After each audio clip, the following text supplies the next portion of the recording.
Hello, ladies and gentlemen. We're going to be bringing you some more Cosmonarchy development. I really appreciate being able to say that basically every day. We got Lucy and Play Cosmonarchy, whoever that beautiful, handsome individual is in the chat. Welcome, Lucy.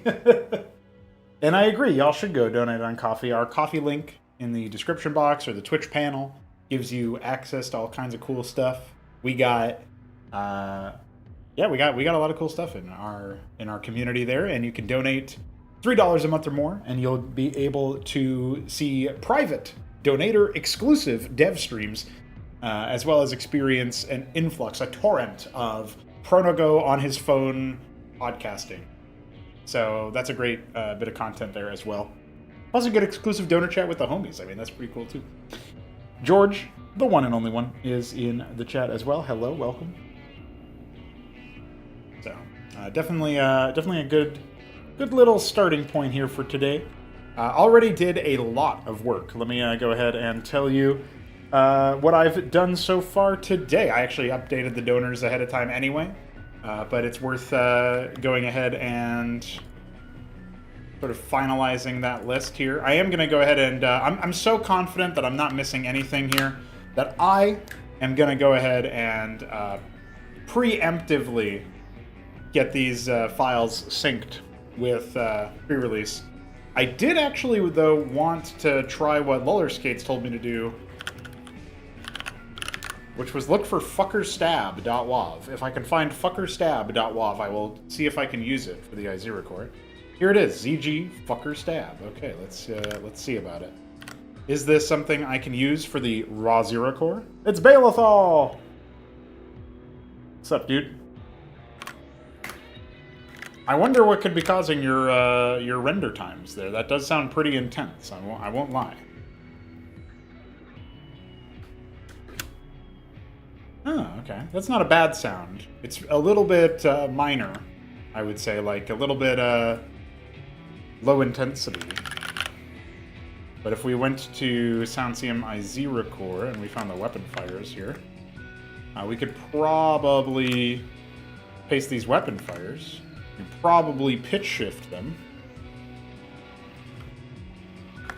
Maybe a whole shift down, that would be fine.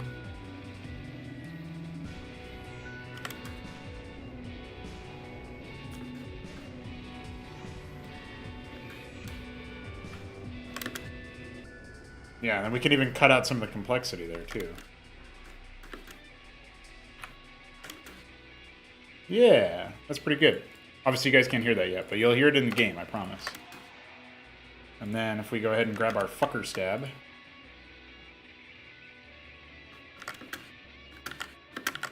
I guess, actually thinking about it,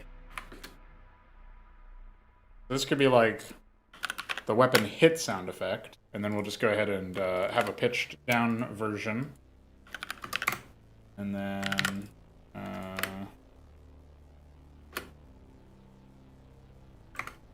have a couple of those. But this can be the...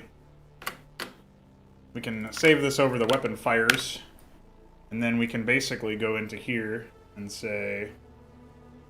I guess this would be raw zero core WH for weapon hit.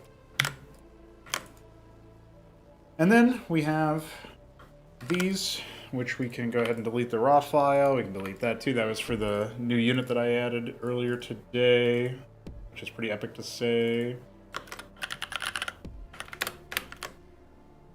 And now we have, let's see here. Just gonna add some quick sound effect definitions for the raw Zero core, get it implemented. Oh, this is actually, there we go. Okay. We did it right, boys. Let's go to iScript Zerd, or Zero core. Play sound between, yeah, the attack melee.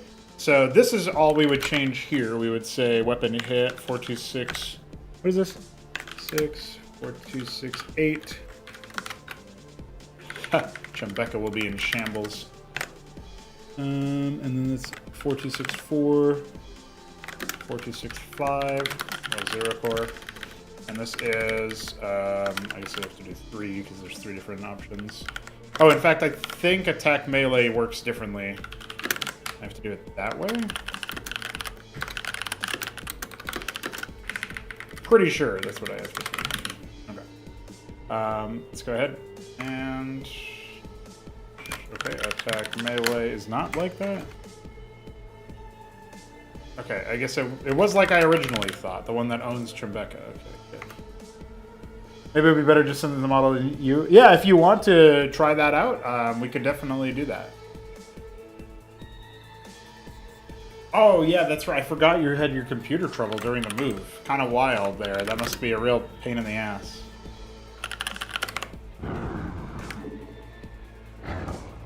Oh, we don't have the sound lookup in here. We have to add that. CMFZ, raw 0 core. We had 2 weapon fires and 3 weapon hits.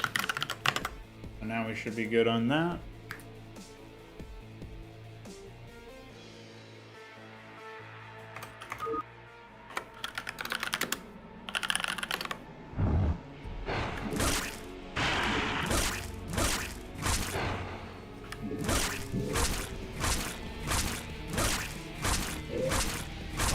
Yeah, the fucker stab is a little quiet, ain't it?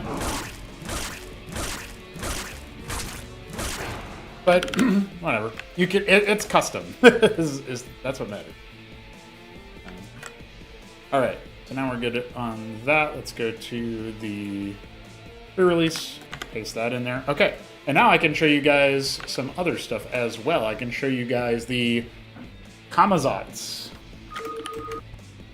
Okay, there you go. Birthday Christmas PC. Glad to hear that. It's really expensive these days, so I don't blame you for not immediately replacing it. Right, there's that too. Now, when you say your computer broke, would it not be affordable to repair it in the meantime, or is it like totaled? Any parts that you can salvage and have as your part of your new build, anything like that? So the Kamazats is a larger Huracan. This actually reminds me, I do need to pop into sprites and make the selection circle like that. So we'll double check that. So you may notice that this guy is indeed rocking the asymmetric design. It's kind of hard to see the yeah, it's kind of hard to see because of the player color. But as you can tell, he's missing a hand, you know? So he's missing a hand, and he only has the one chem thrower there. But it is pretty cool.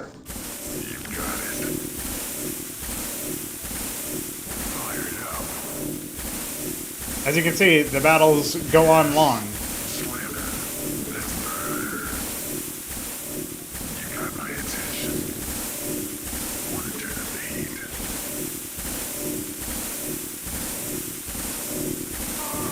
Ah, they both died. What a disaster. That's because... Isn't the Knight is Trinity Ahmed? That's right. Jack Yelangsky.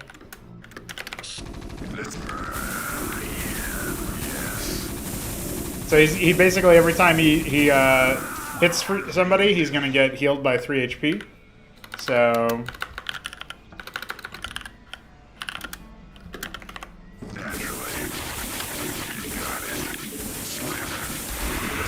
As you can see, both of those counted, so all the hits count, so it's pretty legit. Naturally, you've got it. Oh, make a hero version of this, you mean? like this sized? Yeah, he's got splash damage. The reason you wouldn't... So I've given his passive a lot of potential valuability, is because the... okay, looks like we're definitely going to need to drop that vertical position. I've given him a lot of value for the passive because he does... he moves slower than the default Huracan. He's got 10 bonus health, sure. But he doesn't do the armor end. The armor end is a really big part of why. Huracan is so good. So it does make me feel like it does make me feel like Yes. we're gonna need some. We're gonna need a bigger gun. Let's go ahead and give him 9 boxes. I will actually say he probably needs 120 life to be competitive. His move's so slow, and he does take 2 extra seconds to train as well. So I'm thinking that that's probably what we're going to be looking at there. But I'll quickly go ahead and grab our ARR folder so I can copy paste that into here. And we can go ahead and get ready to push this to pre-release. We're going to say implement Nidus Trinity Kamazats. I think that's basically the main thing that I did here, so that's what we're going to say there. But we did also update the desync logging, so where does it add more desync? It's already in there.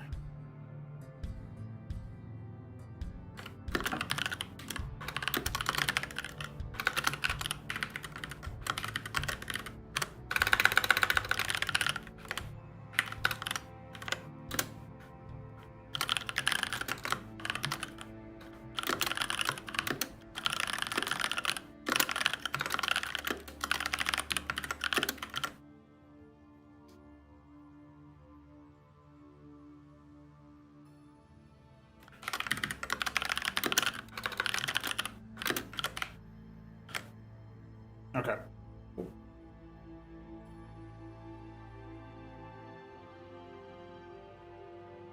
If you mean because of the heal, that was actually planned like months ago. I just never got around to actually implementing it.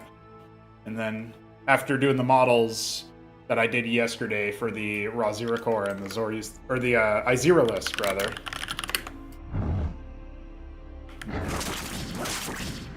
And the Zorthra core.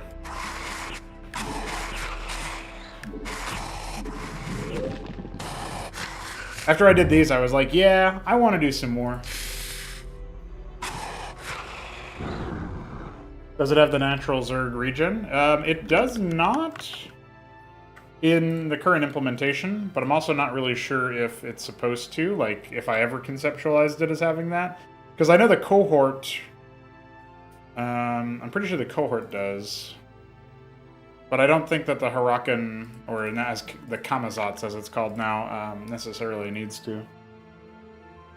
I saw that you said that. The problem is if they have no hind legs, they're just dragging their ass along the ground, which I guess if you animated it properly, turning them into a slug would be pretty horrifying. So I'm not even necessarily against it in principle. But it's definitely, that would be out there, that's for sure. We have the Nidus Trinity. Report for duty.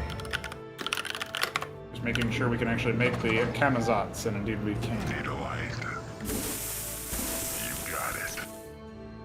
Let's burn. Fire it up. Let's burn. Looks like the collision box is still just fine, so we don't really need to change anything about that. That's good. Well, it's all in the chemicals you're using. The chemicals corrode the soul. It's like pseudo reclamation tech in a way. Really minor, low-level stuff. But also, hi, Green Eggs, and hello, Cool Arrow, aka this guy's. Okay, Gritrail. Dude, that would be such a disaster to try to implement in StarCraft 1's engine. But it is a possibility, I guess. Whatever. One thing I am going to need to do is... I guess one thing I actually forgot to do for the AI support, and I'll just do this. I'm going to go ahead and push this update to pre-release now, and I'll do this and sync it later. But the Trinity Terrans don't have it set, like the Terran... CM Terran AI that has the Trinity stuff does not currently have Huracan, Kamazats, and then... before I even put it in there, of course, I'm going to need to go into the unit def. Terran factional units. Can you tell we have a lot of those? Zarathiel's at 547. We're actually missing some of the factional units here, unless they're in a different category that I'm not aware of. Like, Zoltoricor was added, right? But it's not anywhere else. Okay. Like the Archbishop and a couple of the other units that I added for the ASX32 is working on an Enslavers version. So I added a few units like the Nuriel, which is a Hirakan hero, basically. Not like Ahmed. It's meant to be like a Guy Montag or whatever. The Phoenix being Tom Kazansky as well, of course, and then Archbishop 600, and then now 620 for the Kamazats. Probably Kamazats. When Chembeka shows up to this stream, I'll ask. Oh, I forgot that the Ajax existed here. 575.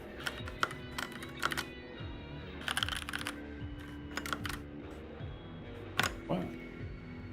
Oh, this is Upstart. Okay, that's why. Maverick, Upstart. 3. Another one. Upstart is 575, and then we have Ajax at 576.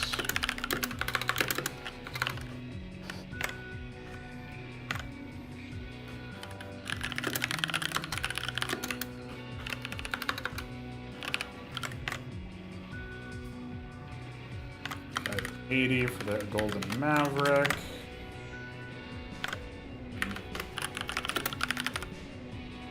Where is Shaman anyway? Shaman is just here. Did we ever have the secondary Shaman form? I guess not. Shaman Upstart. Alright, just making sure I have the latest set of stuff here. And we'll go to turn factional units here and just save that. Okay, so that's the AI support stuff that I was talking about. Demiurge unit is cool. Kamazats are at spell at 120 HP. I just updated the data file for it, yeah, before syncing. That's because the Kamazats doesn't move as fast as the Hirakan, which wasn't originally part of the design, and it doesn't have the armor rend. So it's really all about the sustaining, but it only really sustains itself. And it'll sustain other... Like, the 2 range is probably a big limiting factor. I don't think it's going to be a super good unit, to be honest. But we'll see. You know, like, that's where I can adjust things over time, right?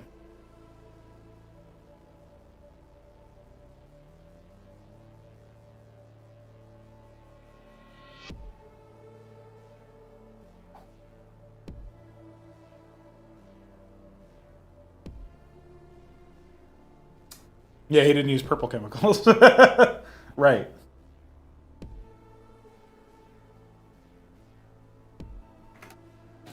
Delete my... Empty my recycle bin in the background.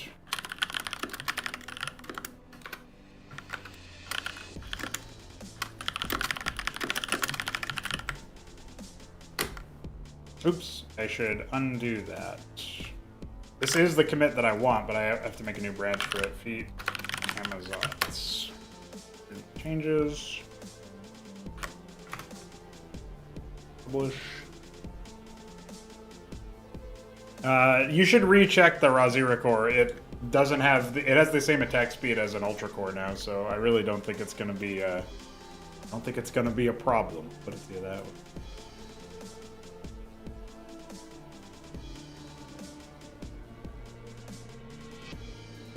Oops, I accidentally published the Zetrolith branch and I didn't intend to.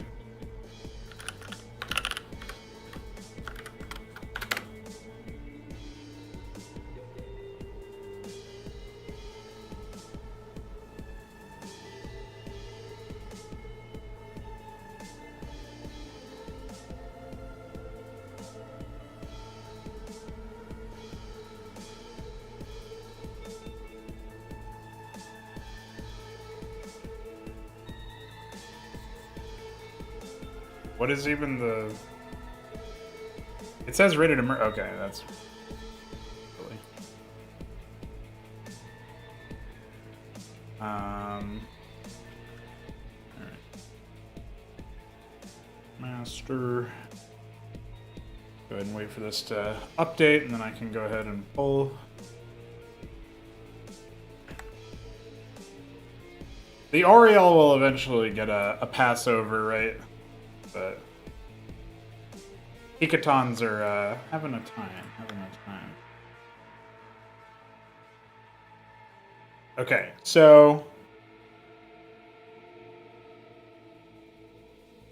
believe in this current position that we're in now with the AI updated. Oh, I didn't actually update this. I didn't update the factional equivalent, I think. If we look at like Quadriga, for example.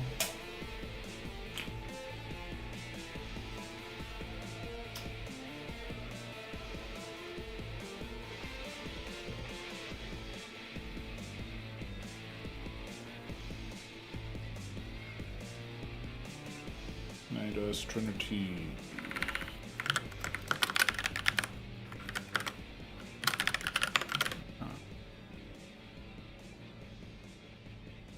Not sure why the upstart broadside thing wasn't taken care of already, but that's taken care of now.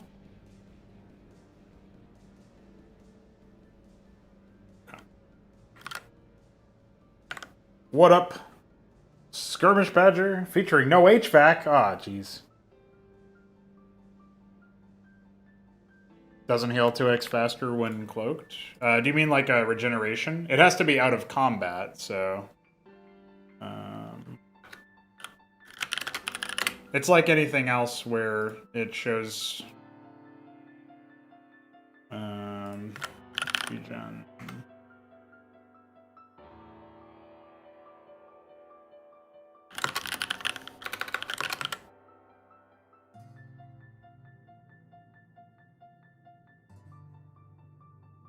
Passive HP regeneration. Unit regenerates HP. Okay, I'm guessing the... does have the regenerate tag.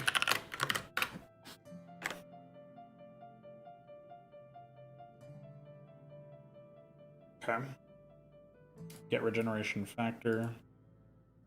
I mean, we have the check in here. It's supposed to be third faster, it looks like. Which probably isn't that significant, right? They move 33% faster, and they are supposed to... yeah, I'm pretty sure... we're supposed to double it. Double the factor.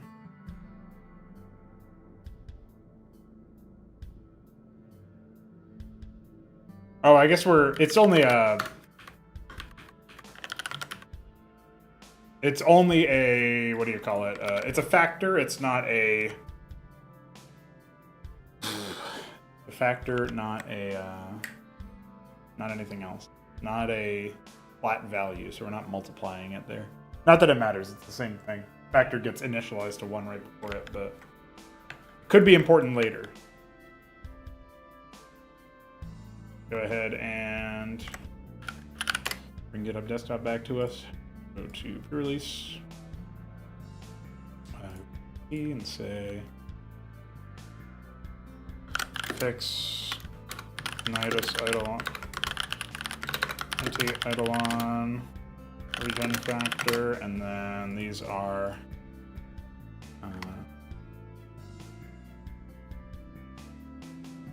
thanks. That's not what I wanted you to do at all, buddy.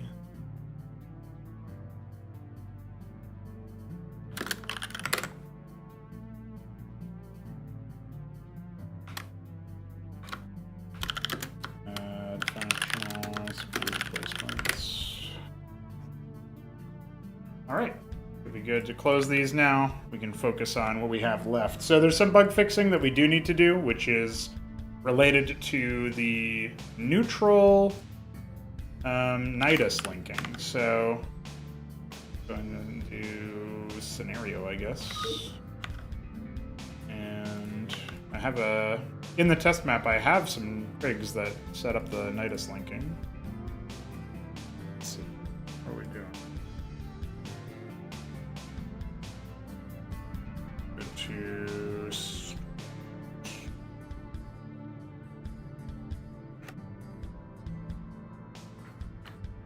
entry exit. So if we simply set these to neutral, and then do a comment test, and then we do set nidus link. It could be 1 as the player ID, so let's go to scenario setup, set nidus link. Entry players, exit players. What is this? This is entry area, entry players. So that's any, so it should work, the wildcard. Don't blink. Quick march. Okay. We are moving. So Take position. my guess here is that something here doesn't work on the... I'm not really sure why it wouldn't work on the Nidus install or whatever. Let's go to trigger system.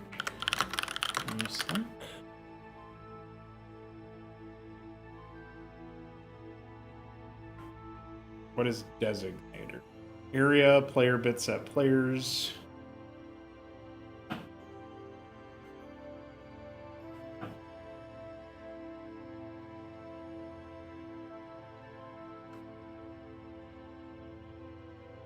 Player limit, so it can't include player 12.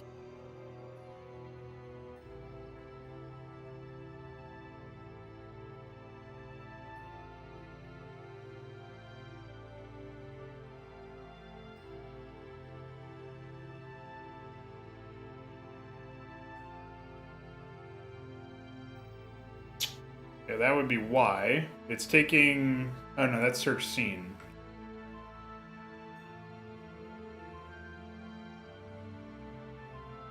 Where is player?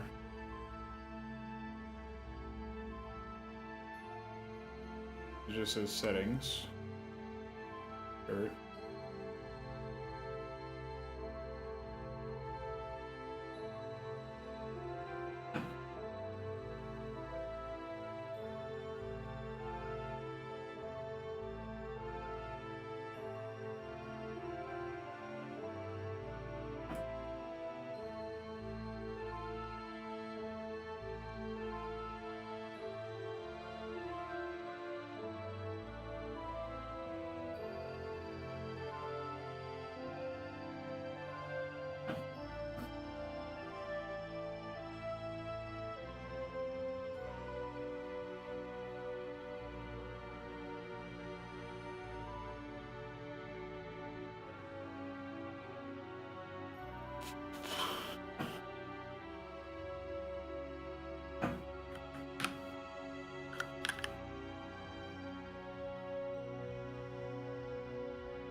Hold on, let me see if I can figure...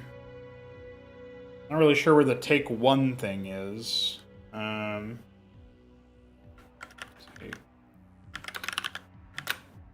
Like, where does the entry array?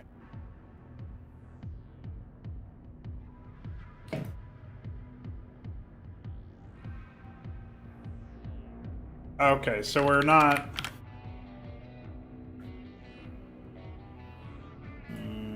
Yeah, it's a unit search, right? So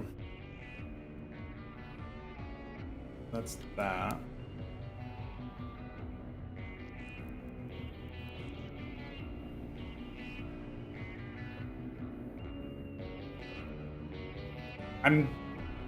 Well, I guess I'm not really entirely sure what's happening here, so we'll say let's see. We'll go ahead and just print on success, basically, and we'll see if that happens. Because that'll help me narrow down the bug.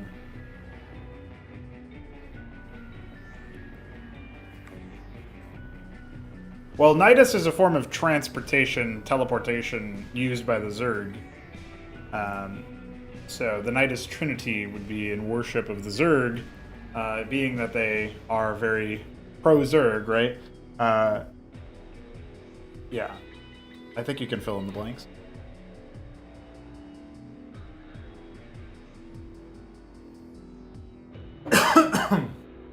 vital organs or biological matter.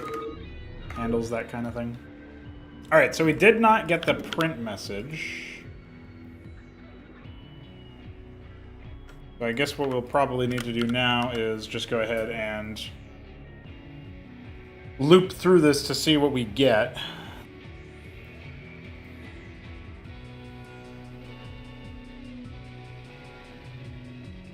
My guess is that there's a bug in this search that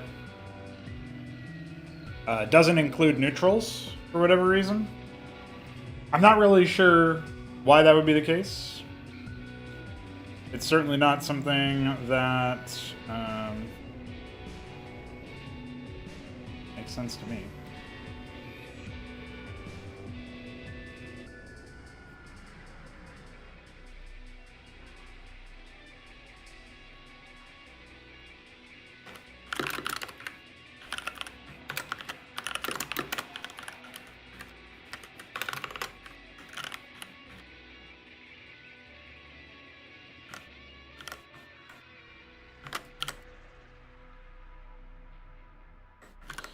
I'm just going to do that to remove one indentation.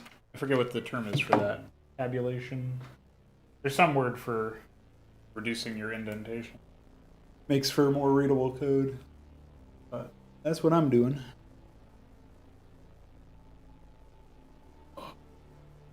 It's getting a little warm.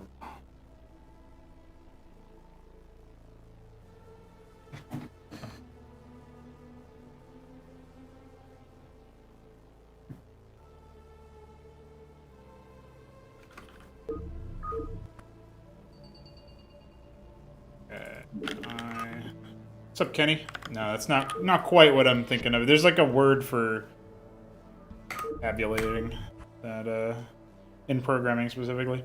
Okay, so we're gonna jump into here and just see, do we ever hit this?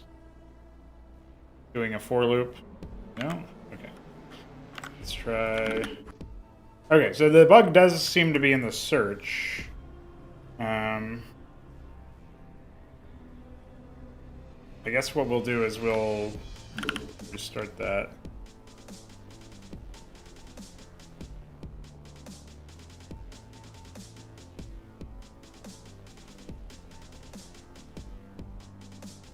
Okay, so for this, we have players, size equals 12. Yeah, it's anything from 0 to 1. Okay.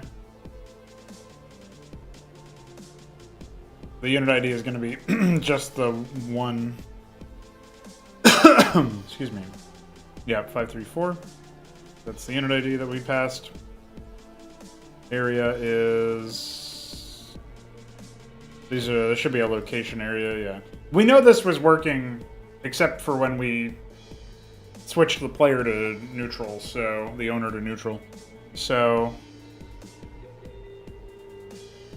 What up, Veek? So I'm not entirely sure where in the search it's bugging. We're going to see if we can figure that out now. So we'll just step into this and see what happens. Limit is 0, so I don't think this really matters.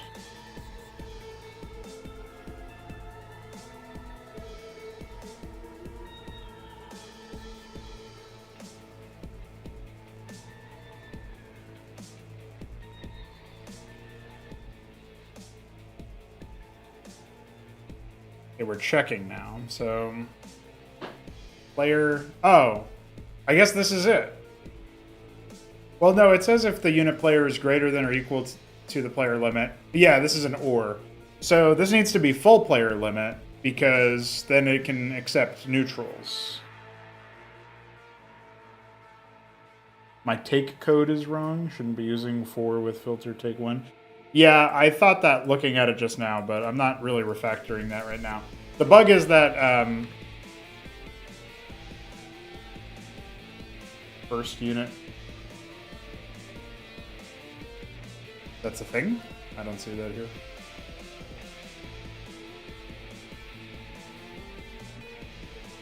You mean it's like one of these? An extension or something?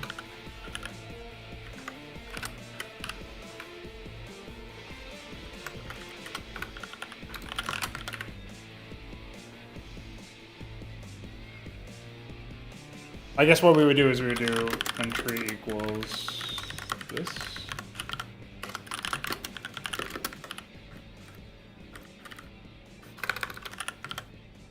And then we can jump out of this. Yeah. Yeah, I mean, it's part of the designators, so that really shouldn't matter too much. Well, what we'll do now is we'll give it a go to see if that auto-magically fixed our bug. But if not, I just think I need to take this macro and turn it into the full player limit. I'm not really sure what the issue would be for checking in a designator. Like, this is just units in an area. So, Veek, please correct me if I'm wrong, but I'm pretty sure this just means that the search is broken for neutral. But doesn't need to be broken. It's not like adding it will create some instability somewhere. Because this is all like, units can be from 0 through 11 on player ID. The bug is it ignores neutral units, which are player ID 11, aka P12 for if you're starting at one index. But the player limit here is 8, and we need full player limit, which actually, if you look at the scene unit search, it's player limit, right? But there's like, that makes sense because only the first 8 players have vision. Any unit in the map can be owned by players 0 through 11, so full player limit would be fine here, as far as I can tell.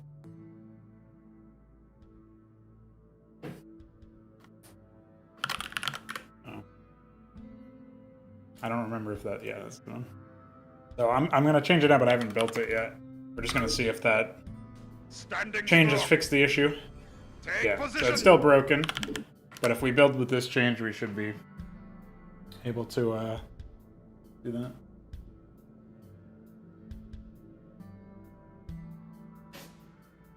Thanks, Veek. After this, I'll be working more on Sovereign Saga stuff, but I did promise the Beaver that I would be fixing this bug. Or at least investigating it, but with the intention of fixing it, of course. I'm going to double check that there's not been any other issues reported. He said that a Mason or a unit with the repair ability will try to repair the building instead of move command to it. I don't really know if I'm going to change anything about that.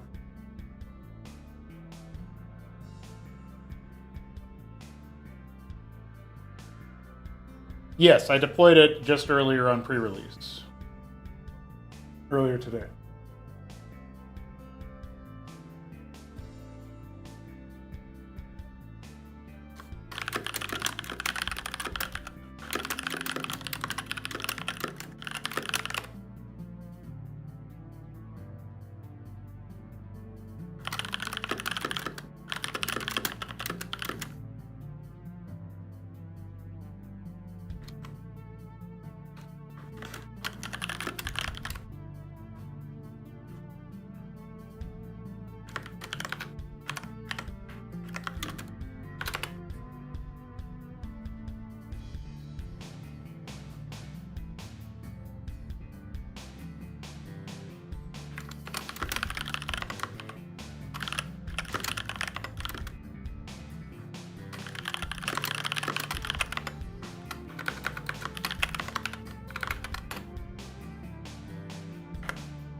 Well, yeah, I already told you that. And now it's fixed, so that's good. We are moving. Square up. I'll take them all on. My kind of fight. Time for the weigh-in. I've heard enough. Alright, Beaver will be happy about that.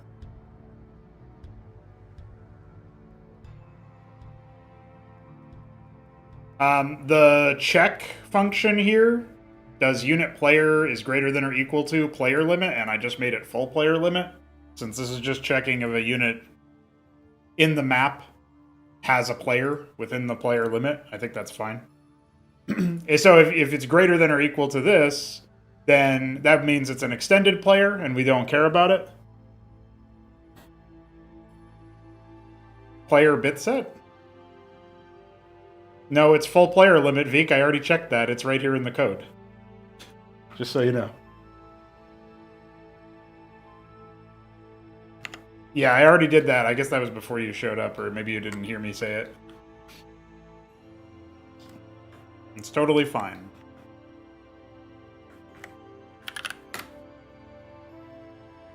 Alright, so we're gonna say fix Nidus link Krig. I don't even know what I exactly fixed with the unit set. I'm gonna say tidy Nidus link Krig. But I'm gonna say fix unit Krig search. Designator search. Ignoring neutral. Probably it. Hell yeah. I am gonna look into that right-click order. I can't remember, is it part of Rally?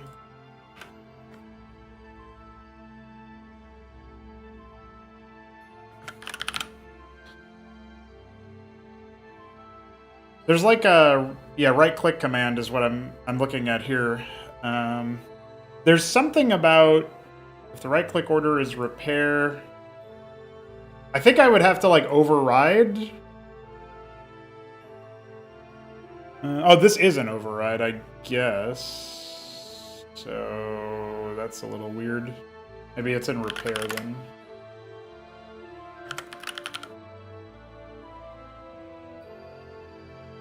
Is order valid if the target is a Nidus? Return 0? What the fuck? Don't repair if it's a Nidus. I guess basically this is actually, this needs to be like a Nidus, is active Nidus or whatever. Don't repair if it's a Nidus, even if it has no link? I am really confused about this lard code. Holy moly. Okay, well, I think it's under the unit function. There's a active Nidus check, basically, is valid Nidus. That's it. So that's what we would want to do here, is we would say if target is valid Nidus. I don't know about this max HP check. I think we don't need that. Oh, this is to say, oh yeah, never mind. That actually does make more sense now. It's basically, like, it's stupidly done in the original code because they didn't have some, or they chose not to check if it even has a valid link. But they're basically saying, if it's already at full HP, don't bother trying to repair it. Just go for the, just enter the Nidus or whatever. So this should fix that bug that was reported as well. We'll go ahead and... I guess I'll just go ahead and I'll try to reproduce the bug without... Sometimes I do this out of order in a funny way. I'm going to reproduce the bug on current pre-release, where the... for this, I will have to set this back to player 1, because current pre-release doesn't have the bug fix for neutral. But basically, the idea is that you can use a Maverick, but you can't use a Mason, because they try to repair it. And now we're going to jump into the... it doesn't actually matter for this case if it's owned by me or not. What we're going to say is... Okay, so that does indeed fix the issue. Cool! Villius just annihilated that guy. That's sad. Sad days for Hippity Hoppity. He just got owned. Alright, I think we are good to sync that. So much for me waiting a little bit to push my changes with regards to like the factional AI stuff. But now we're going to go ahead and say fix repairable units not entering full valid Niduses. There you go.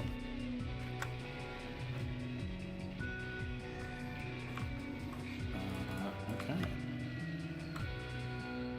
Cool stuff.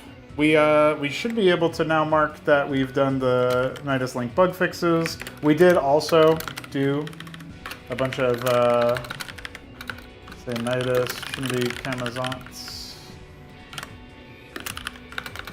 I'll do impol for implementation. Some people will know that word. And then yeah, we're gonna switch into our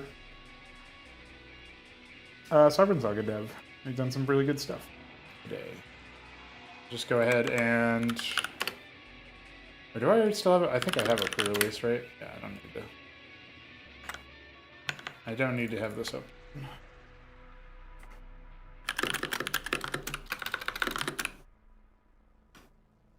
Oh, we still have not updated the AI script with our changes to the Terran script here. The reason why we want to make sure we... Oops, I don't know what we just did. I'm going to do the whole thing again. The reason why we wanted to update this is because we do replace the requests for the Huracan now. I'm going to double check... Yeah, for the Upstart, we actually did not have the Maverick, Upstart, and Phalanx, Broadside. I'm going to have to pull up the old tech tree real quick because we don't have unimplemented on the website. Yeah, okay, so the Eidolon and the Shaman here are unimplemented. That's what I thought. And then if we go to the Golden Republic Maverick isn't implemented. This is now done. We added that. I don't think we have anything outstanding for the Futurists. I guess their Tier 1 has the Ajax I'm supposed to implement at some point. And I wanted to update the file lock. And then, of course, there's the Hikatan Savant that still needs to be implemented. Okay, just wanted to quickly double-check that I wasn't missing anything else in here. It would entirely be possible for me to do that.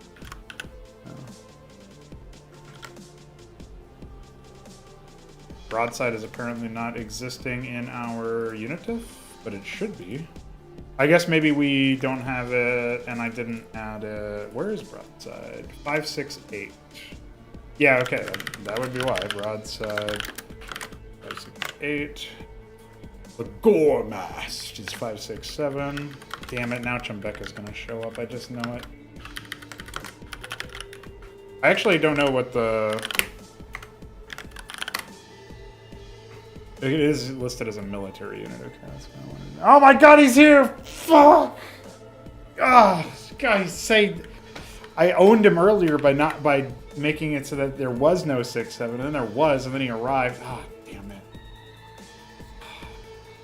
Hi, Chembeka, how are you? Total prank. Upstart Vulture is 570. I forgot we had the Upstart Vulture. I'll go ahead and add that. Yeah, damn. Okay, so we were still missing some stuff after all of that.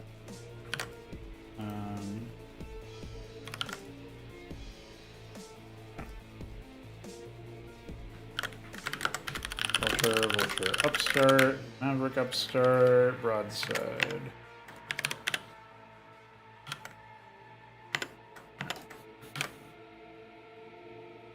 Alright, we're good to close that. Go ahead and copy paste these two folders. Delete, paste.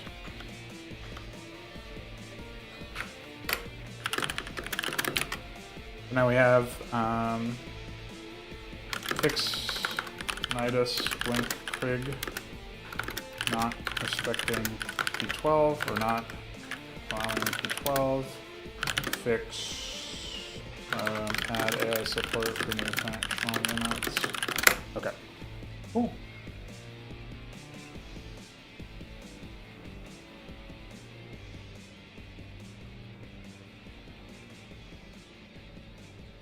Really good stuff. Okay. All right, so we have that taken care of. That's on pre-release. I hope people enjoy. I think I'll go ahead and reconfigure my seating position here.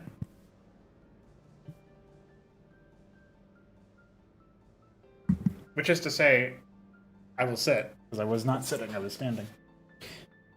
We're about a little under an hour into the dev stream today, so I just want to take this opportunity to say thanks everybody for popping in and having a good time in our dev sessions. If you would like to spend some time and some dollars, the coffee link in the description box takes you to our coffee page. For $12 a month, you can test missions like Sovereign Saga's T03 that I'm working on now once it is ready for testing. Give your early feedback on it, help shape it into something super epic. Though I think it'll be super epic anyway.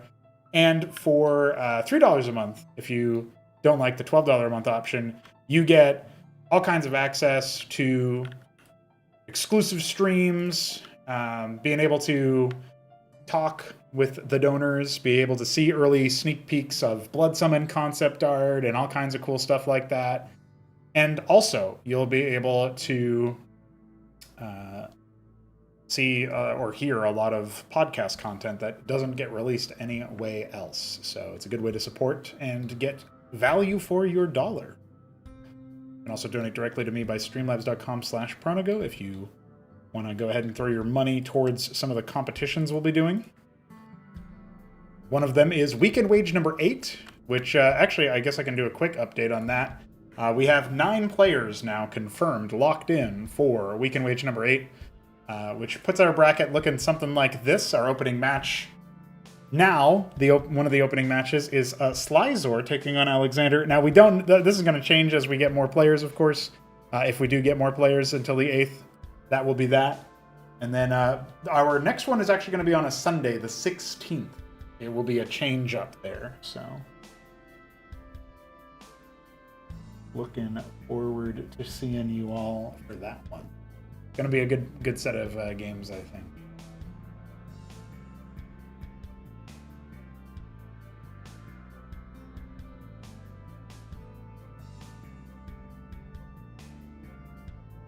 Oh yeah, and this is the Tribunal stage. Still waiting on some people to get back to me about their availabilities.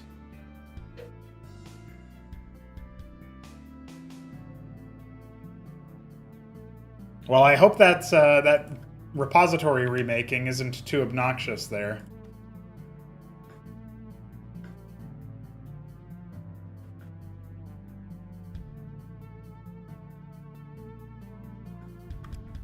Sir Bailithal.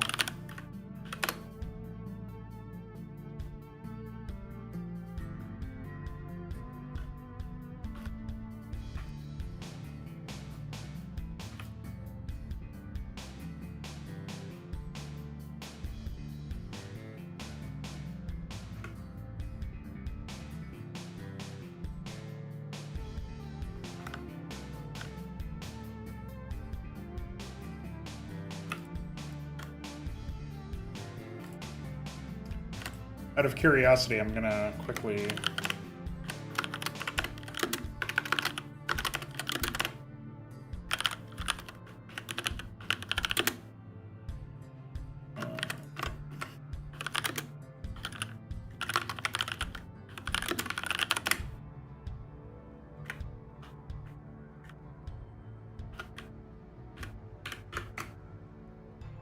no desyncs found.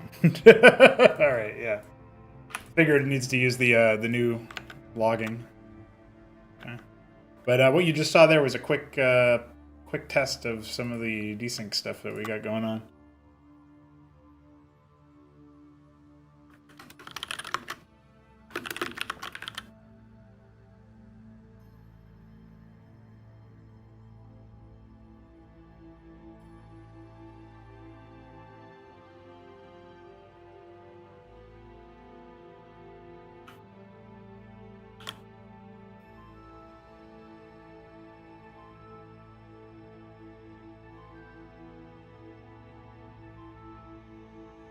Pretty soon, I think I'm going to need to start planning for the patch update video that's going to go over the changes since Acropolis 4. That will be an interesting project.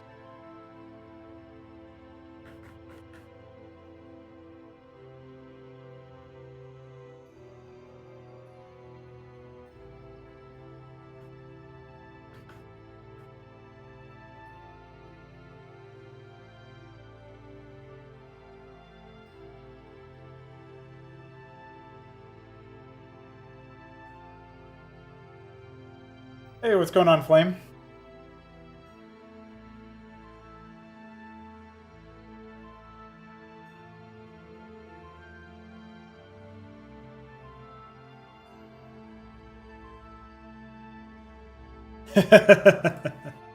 There's plenty of resources, man. There's plenty. So yeah, basically you've got the two bridges that were always there, right? And then I've expanded this map to the south and jigged up the layout here so that you've got a bridge from the bottom right. The first couple attacks will be coming to you from this location, from that location obviously, but of course the player to the top left is going to come at you from these other two bridges that were added on this side. And, you know, even though they feel like they terminate in the same spot, they actually have a very different path when it coming in to try to attack to filter out. So it's kind of a fun reversal. So like this area, the bridges have been widened to accommodate more units, but they still kind of terminate in the same general area. And this particular spot is actually a really nice choke point to try to defend if you get some units up here and you've got like a small setup of stuff over here. Like this area that I've selected here in the terrain layer, that's pretty good. That's a pretty good spot. But trying to mine from this area could be a problem. Of course, it does have access to a ridge, so early gas is going to be a concern for you if you want to try to have some forward momentum. There's stuff back here, including a ridge, but it's far away and it could be attacked from the back door, so this is like an easier, like in theory, it's easier to defend. And early on, the only air units you have to worry about are Nathracors, right? But the Mutaswitch will come eventually, and this space will be very hard to defend as a result of that. Especially if I end up adding a little bit of unbuildable terrain in a few key locations, wink. Like, I think, for example, set it to rocky ground. Just like a couple of spots here.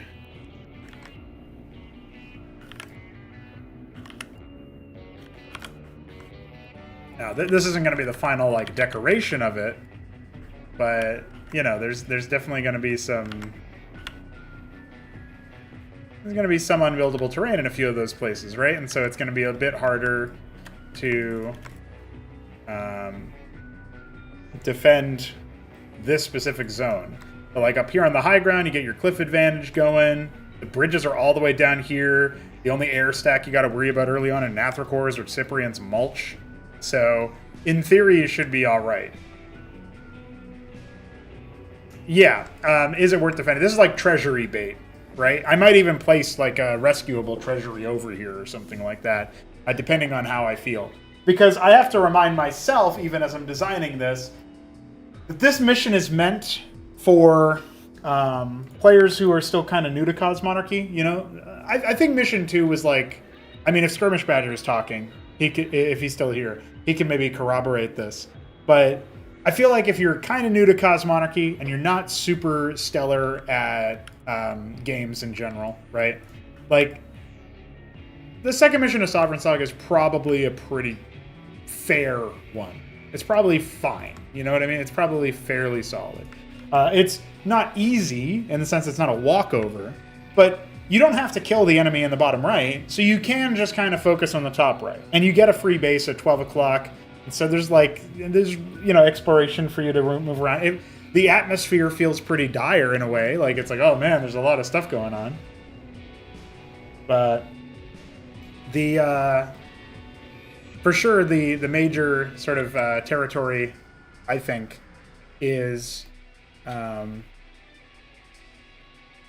The major thing you got to concern yourself with as it pertains to stuff like the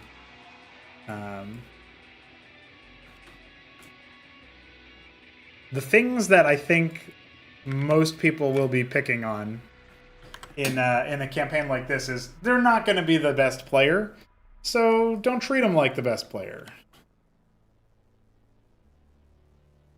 Don't treat them like they're stupid, but don't give them an impossible task to complete either. I think that's going to be just fine. That's going to be a fine guiding stone for me. That being said, that's also what testing is for, and we have a variety of testing skill levels as well in our tester group, but we could always use more, so that's where I'll tap the sign about the coffee link there. But yeah, it's quite exciting to imagine what is yet to come. I think the crashed whatever this is, because it doesn't look like even a Terran ship, to be honest. being parked here, that's just a shrug to me, man. I don't know why Blizzard did that. I'm not going to delete it, though. I think it's like, for those who are aware of that map, that doodad in that area, they've probably always looked at that and wondered what it was. And if I just delete it, then...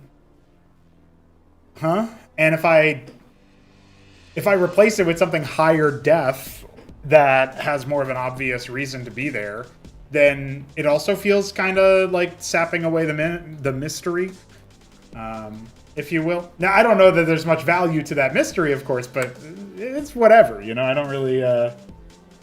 Sometimes you just need a massive rotten fish on your base. You're right, Chimbeck. Sometimes you just need an inexplicable crash in a sci-fi game. I think that was probably as much... I mean, like, maybe it's supposed to be a Protoss ship. I could kind of buy that it's supposed to be, like, a really busted-up carrier, but without, like, a lot of the texture work that you would normally associate with that. I can kind of make out carrier shape in there, but...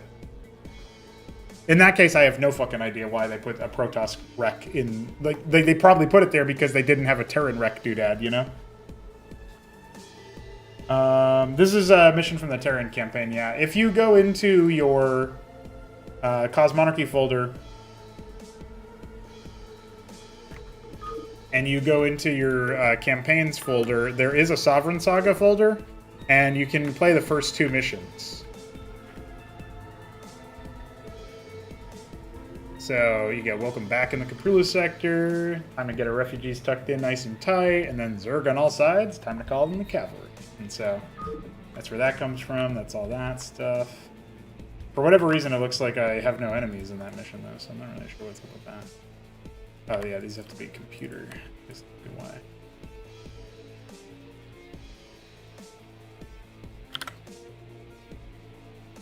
Right, yeah, they're easier than the first-party Cosmonarchy content, right? They're supposed to be like a welcome back and also get familiar with the Terran tech tree. And so my thought about that I guess I didn't really finish because I was busy talking about a bunch of other stuff at the same time, is that this mission is going to be hard for you to win the offensive way, but it shouldn't be... It should be a challenge, but not impossible to win the defensive way. Yeah, well, the Halo mission is... I overshot the difficulty on that one because I was doing a lot of experimental, newfangled stuff that I had never done before and that Cosmonarchy never saw before even.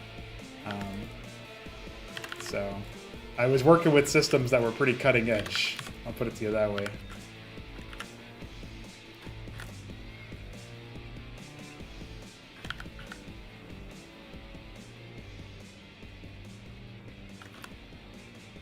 It was a contest map, right? It wasn't like a polished up experience the way that Sovereign Saga is intended to be, even. But as far as when this campaign will be available, this mission should be done before the halfway point of the month, if I'm really on it. Definitely by the end of August. Of course, it's going into circulation for donors first. I'll make an announcement post when it enters there. And then, yeah, after that, it'll be all manner of thing. You can technically land a structure here, and I was thinking about stopping that, but I kind of like the idea of somebody trying to make that a thing. I don't know if they'll be successful, but it's funny. Yeah, the empty space back here is definitely going to be room for, like, making a lot of structures. I'm not entirely sure yet if we're gonna, like, how much of this terrain is gonna be super open. I think, like, back here we might have, you know...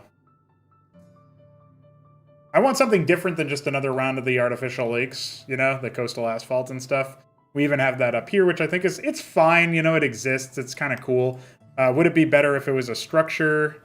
It would be less interesting, probably, but it would also block... It would be an opportunity for a cliff. So, like, you could put a ramp on these cliffs, and then you would have opportunity for high ground fights and stuff, which might be worthwhile. Also, there's a possibility I put, like, an extra expansion up there, maybe. But if I do that, I'm gonna have to double-check all the AI script stuff. Yes, it was secretly a hint about the Escozi.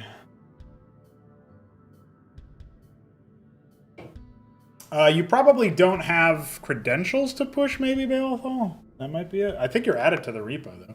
What is the error message you are encountering?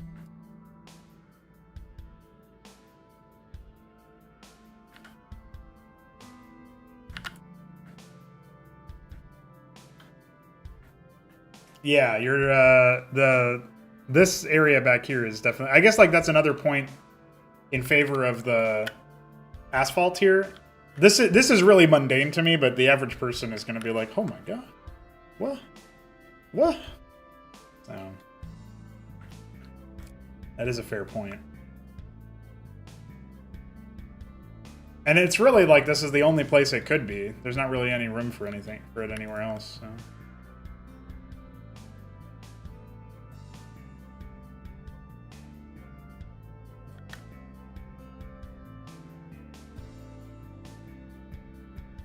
I do kind of like the idea of putting some structure here that's attached to dirt instead of asphalt, just because, just as a flex.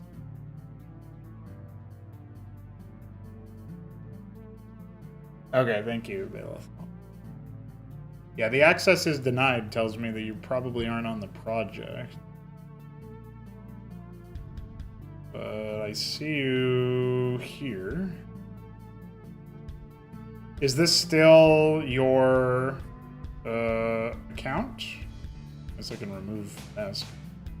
I should probably remove a lot of these accounts that aren't active anymore. Especially if they have developer credentials. Oh, maintainer can't be removed. Oh well, anywhere.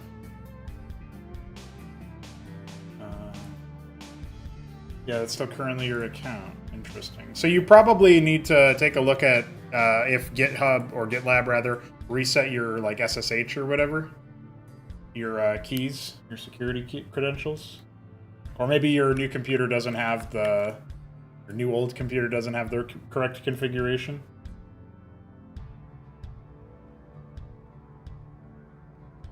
Yeah, I'm still looking forward to being able to deploy that. I feel like the first time we can probably use the swamp tiles is probably the Zerg campaign. The first mission of the Zerg campaign among the ruins. There's probably an area I can convert to swamp at some point. And we do have those installation tiles. Those will be pretty easy to use.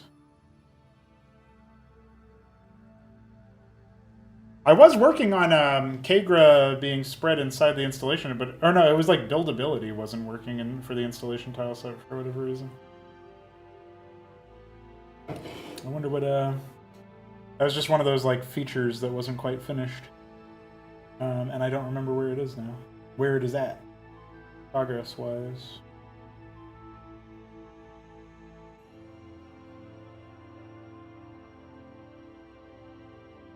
Snow on Braxis? Oh, that's the Snow on Braxis. That is the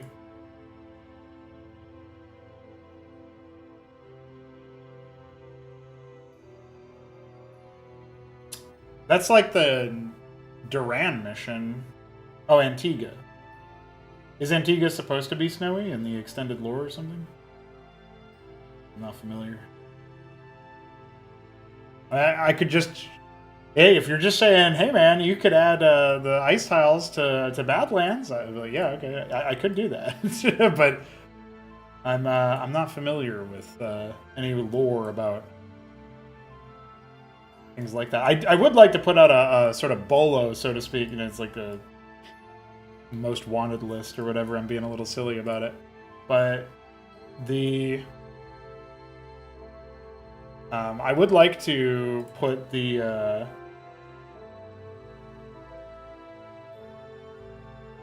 I would like to ask for confirmed sourced material about like content that was never realized but was planned. In the vein of like those Halo mods that came out a while ago that were all about like unearthing the original vision of Bungie and stuff. I think that kind of thing would be super cool to achieve.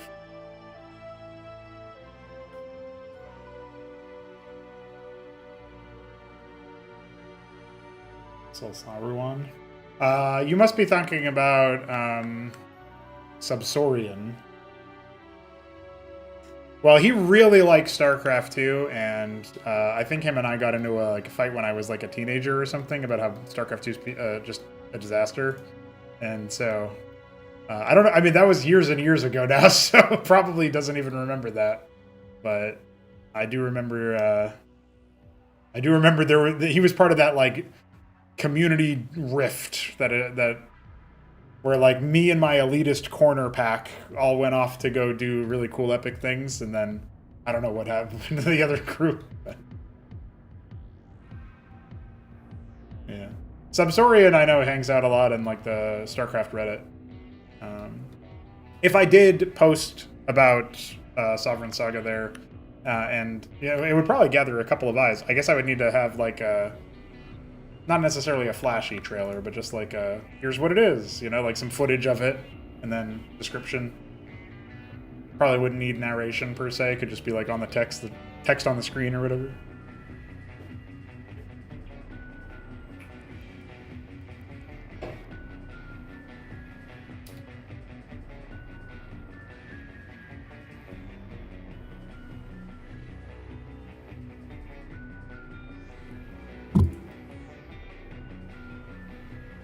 Amon is a more idiot.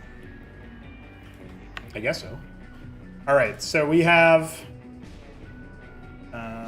we've done our little thing in the back there. I did kind of want to quickly jump into MISC test.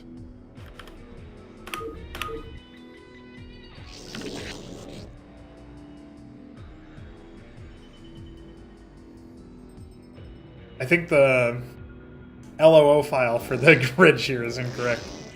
So that makes sense, right? We can build Kager, right? But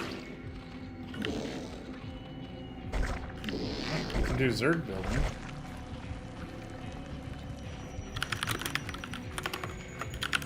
Oh, that command is forbidden on this map. Okay. What if I do this? You have insufficient minerals.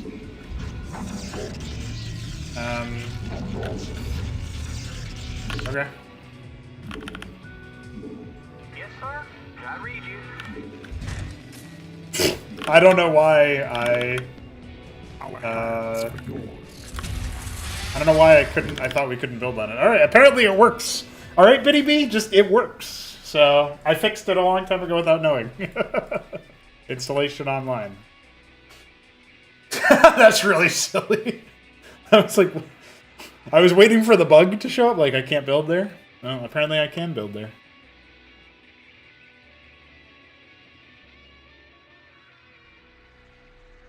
So your installation map that's ready to go can be gone. It can go. Straight into the map. Map submissions. Okay, I think we can go ahead and fire up the old test for a bit. Let's go to scenario mode again. Oh, and we should also probably, one thing I was remembering to do. Yeah, the all players initialization.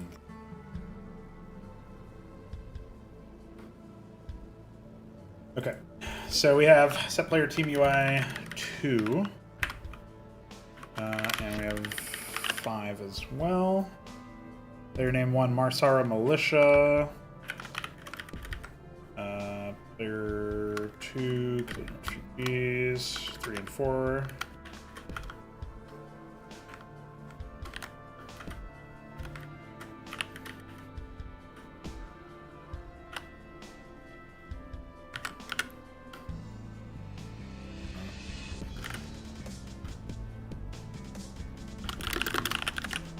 I don't remember if the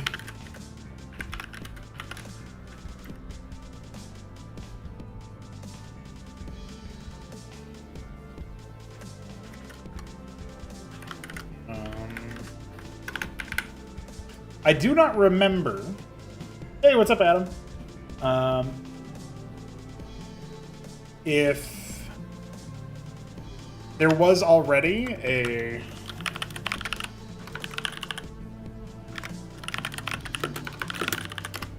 A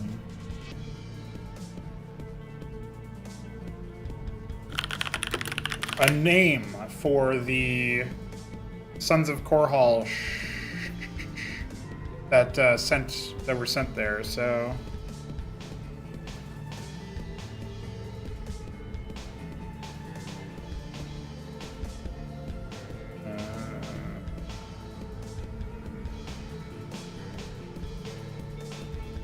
colonists were able to fend him off. Yeah, it doesn't really specify what the fire team was or anything like that. So I'm trying to think about, like, I don't want to just call the Force Sons of Korhal and also the player. Apparently there's Elite Guard is like a generic term. But that doesn't really make sense. Why would they even be called Elite Guard if they're a paramilitary organization? I don't know about that one.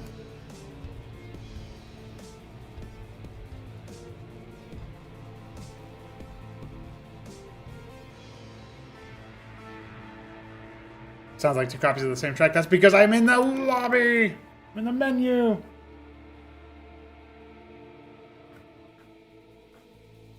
Yeah, you get to hear game audio, and you get to hear the playlist for when I'm not in game. And I can't... There's no programmatic way to mute one or the other automatically. Yeah. It's a fair thing to yell at me for, though. It does make it a bit obnoxious.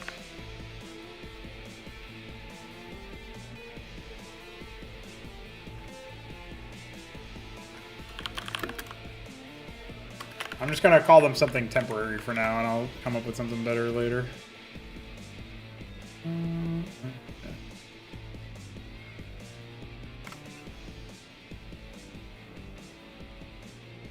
Alright. Went ahead and grabbed the initialization.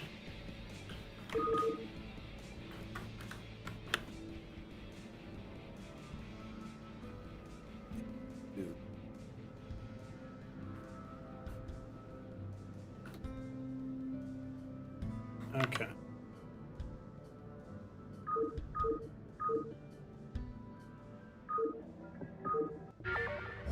Yes, sir?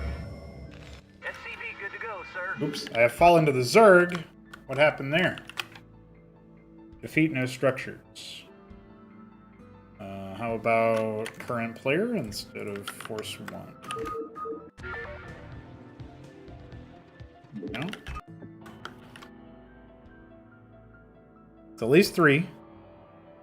And you command no building. That would be a little bit odd, considering I definitely command buildings.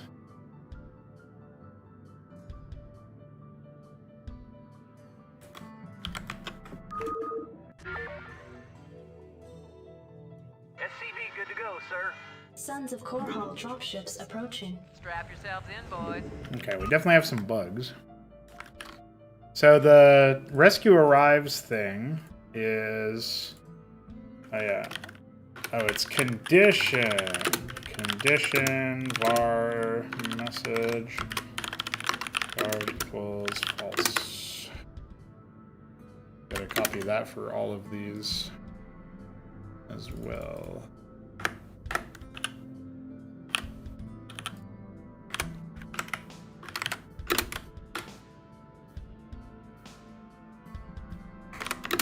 I like how the only one that I fucked up the conditional for was the victory trigger. Everything else had the correct thing.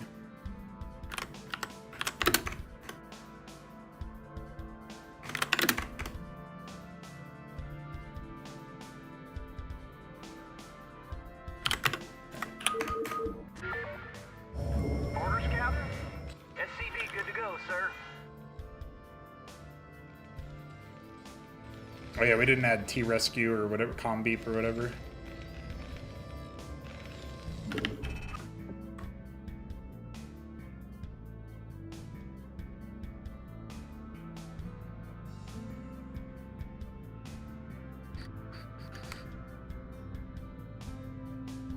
Got to set the HP of stuff in a trigger as well for initialization.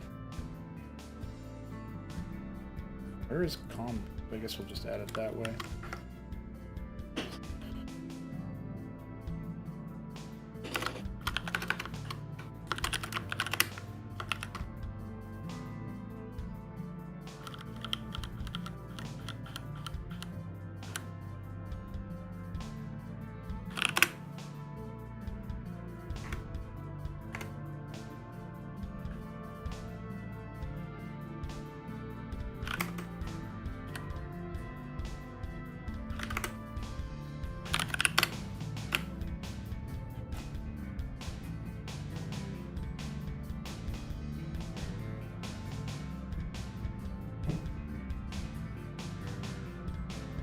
Warcraft 3 had a few holdout missions, right? They had the defend Arthas with Kel'Thuzad and a bunch of other dudes.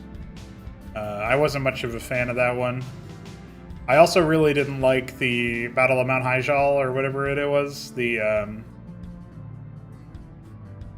final mission of the Reign of Chaos campaign.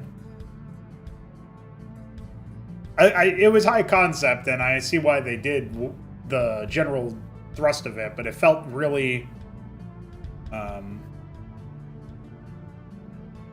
I think a problem with holdout missions is that a lot of the times they take agency away from the player, and they do so in ways that are pretty unfair.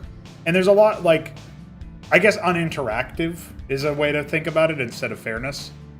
It's not very interactive to just have a bunch of stuff that gets spawned in or whatever. So if that's the way that you take away agency from the player, that doesn't feel very good. So that's where I would kind of come down on that.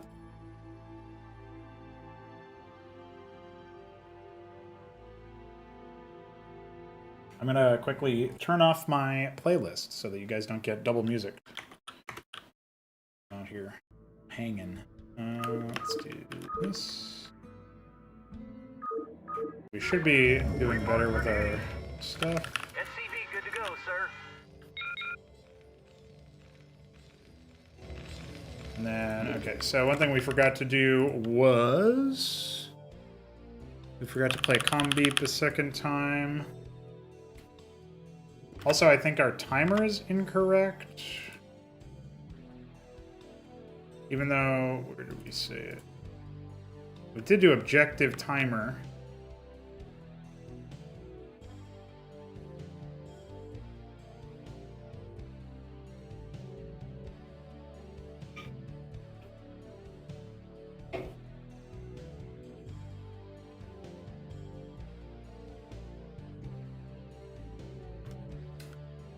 Yeah, I mean, it's a little bit weird because you have this facsimile of gameplay there, and I think that can be.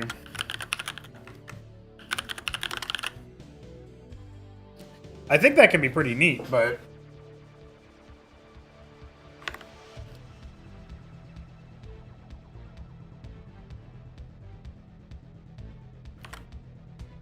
Yeah, this does seem to be the same thing, so I'm not really sure about that one. I think it can be neat. It's just weird that... Oh, never mind. I'm a goober. I typoed the word objective.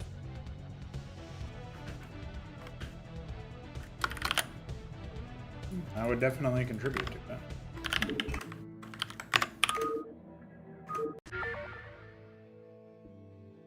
SCV, good to go, sir.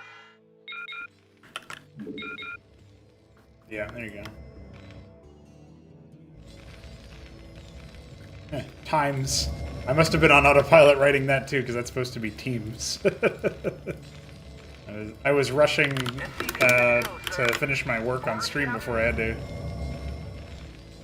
to go home or go to work, I guess. All right, so we fixed that real quick.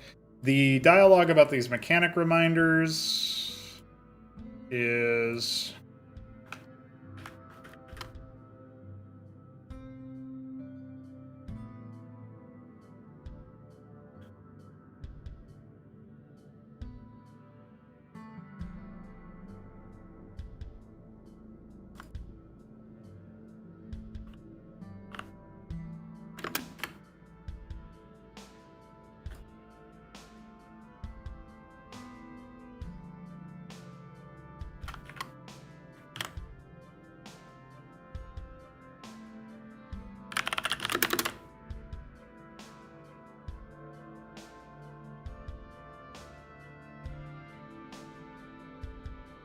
It was 28 minutes. Actually, this should probably be condition unit count.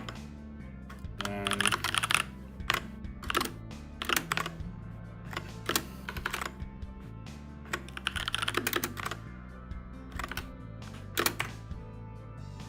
that should be if you have a lodestone. Because then you're scouting around your base or whatever, right? So I guess I'll make that a bit more complex in a moment here.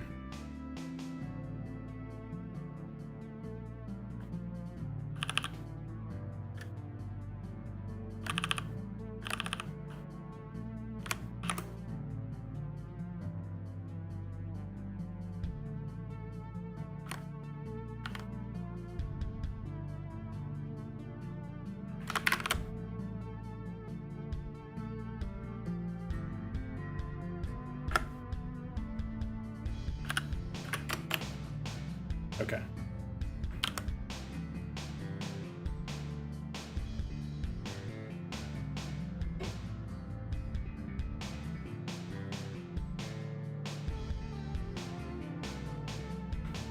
I think being able to maintain their economy and production is a cool way to like reduce the difficulty on yourself. I also think that if it just scales up organically and there are still things that you can do to lose less, I guess.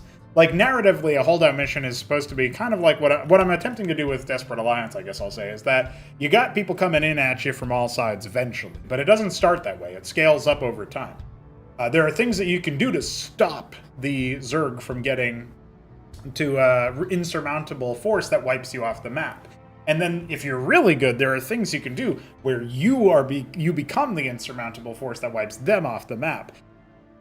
But I'm not as concerned with that because that's meant to be a high skill challenge. I might not even get reports that people are able to do that in the initial testing. It might be something that, I test to make sure that the triggers work to give you victory, but otherwise I don't bother doing any of that testing myself. I don't know yet, But...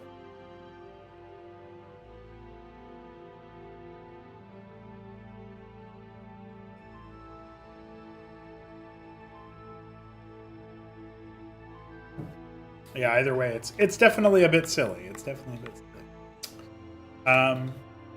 Okay, I think there is one thing I wanted to do real quick, which was P3 natural layouts, P4 backdoor west layouts.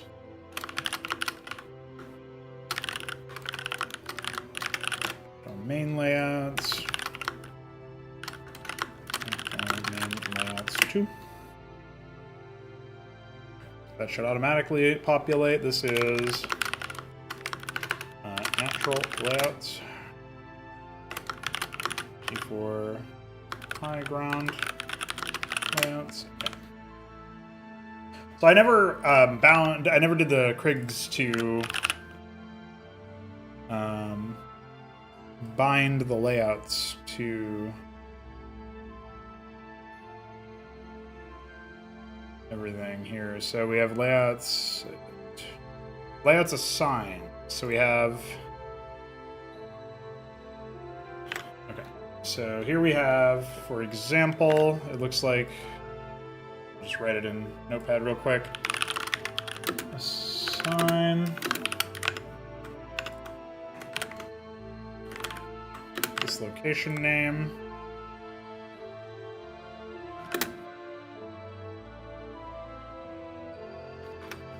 I'll do 13 for current player because I'll put it in there init, and then we'll say any player ID, and then what is true? True? It's just whether to assign it or not, I guess. So we'll say, let's go to player 4 as part of their init Zerg AI. This. I think there was, for the natural layouts, and we had backdoor west layouts, backdoor main layouts, and backdoor main layouts too. Oh, instead of true, it's supposed to be the position of the next round, basically. So the position of the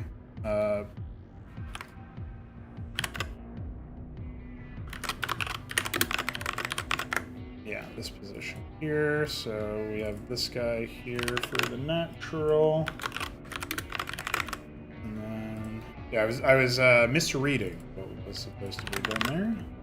Backdoor west, and this res area here for backdoor main.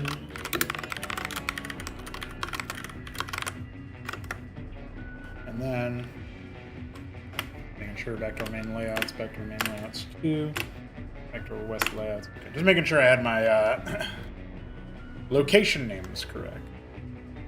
So now we should be able to go into here and say this.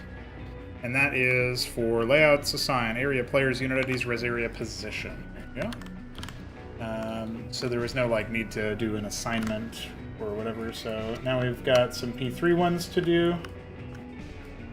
We have P3 natural layouts. That's fine. I don't even have to change that actually. Expo high ground center layouts. Expo high ground north layout. This is just to make sure that the right towns get the right things. Expo high ground south layouts.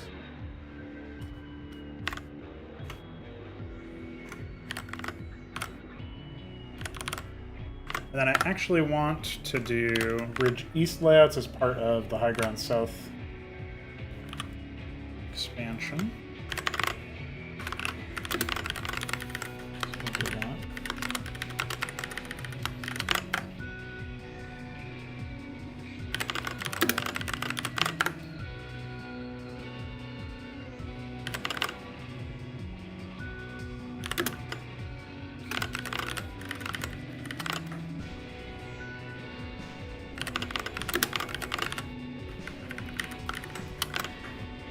Natural, we go here. I never have to do it for the main town because we have a flag specially made for that, so that's helpful. Alright, so we've done the work for assigning the layouts. We should be able to get right into it. Roger that. SCV, good to go, sir. Hey, this thing's on fire! You ought to send an SCV out here to repair it. He can fix my bike up too while he's at it. SCV, good to go, sir. And then if I come over here, see a lodestone, and I get into it. Oh, absolutely destroyed. It's not a standalone one, I guess, so it just eats my Maverick. Absolute annihilation. Devastation. I'll never see that man again. Yeah, well, listen, I ain't recasting that.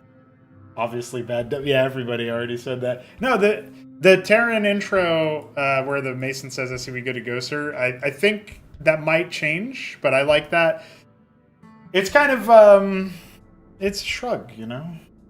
It was nice knowing you, Tiger. Yeah, see you later, dude. I think for this guy, I guess he'll be owned by player 2. And player 2 will be rescuable as opposed to what he is currently. So, rescuable. And then we'll just see about that. I think that's probably fine. I could also do a quick treasury over here as well. I would just need to check one thing.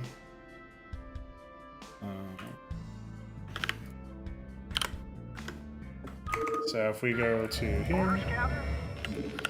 SCV, good to go, sir.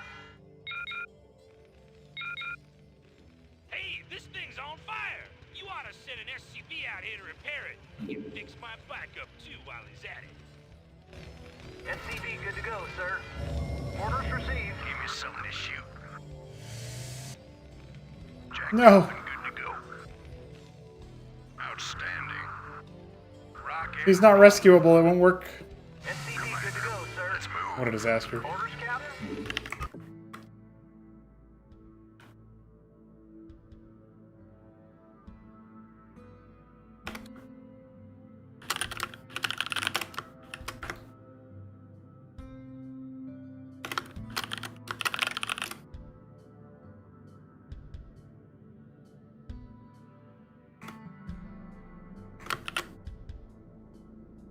Okay.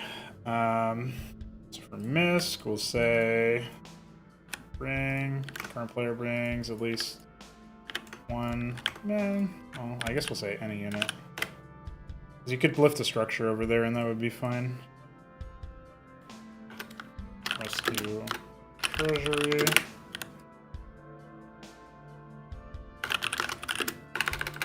rescue unit thing. Unit.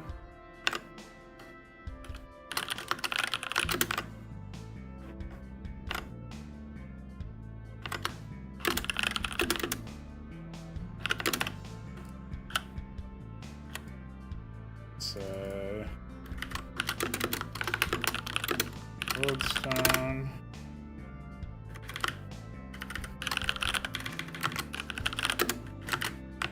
Actually don't know what the lodestone on standalone is. Yeah, 3d4.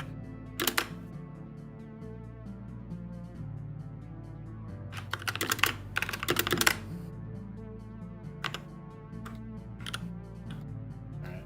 That was a little weird, but that's okay. Reporting for duty. What do you want? SCV good to go, sir. Hey, this thing's on fire! You ought to send an SCV out here to repair it. He can fix my backup too while he's at it. Yeah, I'm going. I dig. You want a piece of me, boy? Let's move. SCV good to go, sir. Outstanding. Jacked up and good to go. That's fucking weird. I think instead of 13, it just gave it to player 13 because it was black selection circle. The fuck?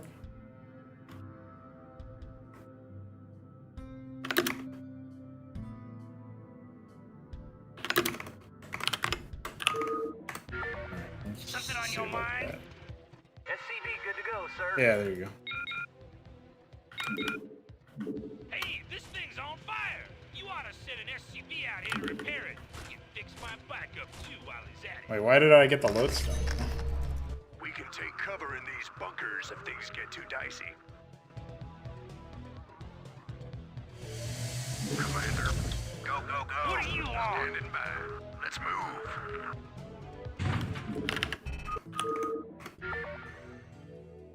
Why would SCV good to go, sir.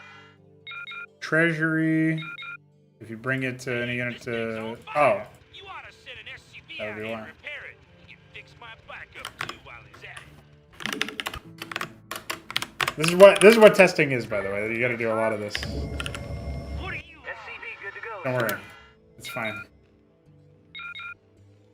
Hey, this thing's on fire! You ought to send an SCV out here to repair it. He can fix my backup too while he's at it. SCV good to go, sir. Yes, sir. Affirmative. All right, let's see what we get. Oh, is that it? Oh yeah, we forgot to do the setup for the. You want a piece of me, boy? There's like civilians that are supposed to run off. I wanted them to run over and then like get into your ministry or something. I think that would be fun. Of course, you could try body blocking them or whatever, but Piece of me, boy. I can just perpetually issue an order for them. That'll be fine. Right away, sir. Orders received. Fix SCV my good to map, go, okay. sir. Yeah, I agree, Green Eggs. That'd be pretty good. I read you. You want a piece of me, boy?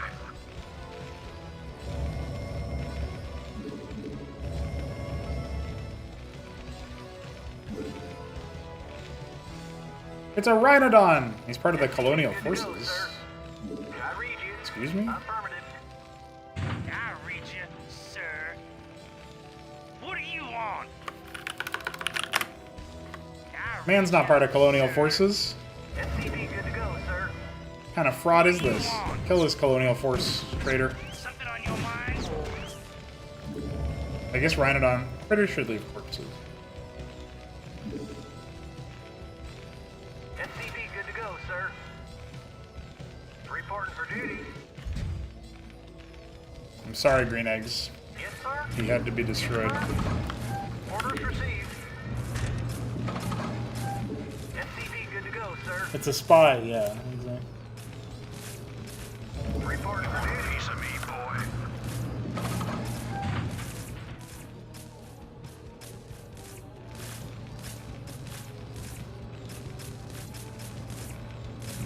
Job finished. SCV good to go, sir. Yeah. Reporting for duty. Orders received. Obviously, one thing that you can do if the neutral treasury Cover in these bunkers if things get sticks around is you can grab it, and then you can use that as your you can land it over here, right? So that's kind of cute. Maybe I should move that somewhere else so that you can have a benefit of. Go, sir.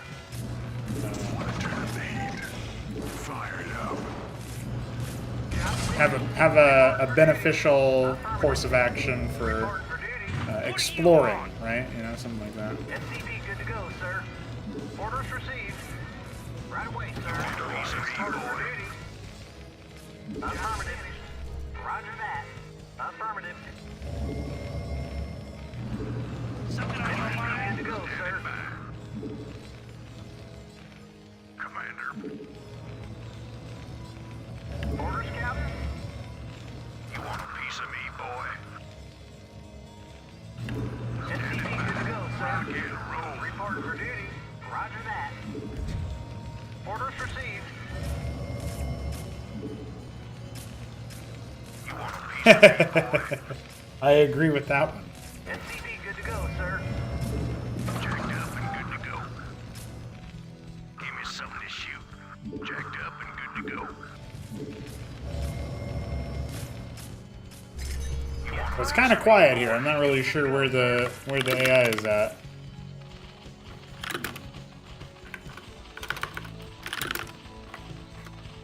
Looks like they're not really even on an attack commencement here. They do have 4,000 minerals. They have not expanded. They've made a lot of workers. That's it. That's all they've done. This whole time. I guess they made their structures. They haven't knitted their natural. What's up with that, dude? What's up with that? Are we running the right script?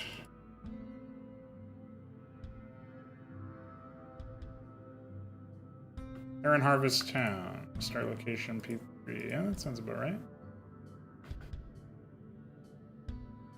I guess we have to double check by opening the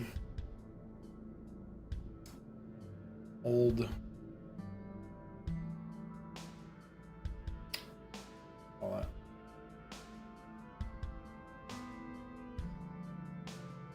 Do I want some reheated leftover kielbasa pasta? That sounds great. Thanks, Cauldron Ghost.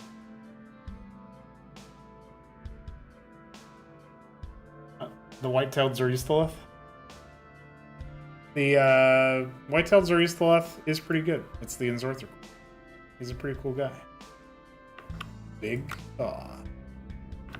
The T05H is our script, apparently. Gotta figure out what's up with them. Did I not set them to Zerg? That'd be really funny.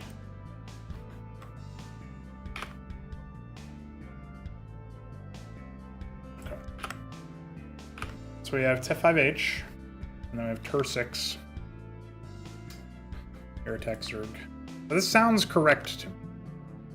This looks and sounds correct to me. Let's go ahead and check our map. The Bloodstain in disguise. No, they are set to Zerg. Well, that's that theory gone.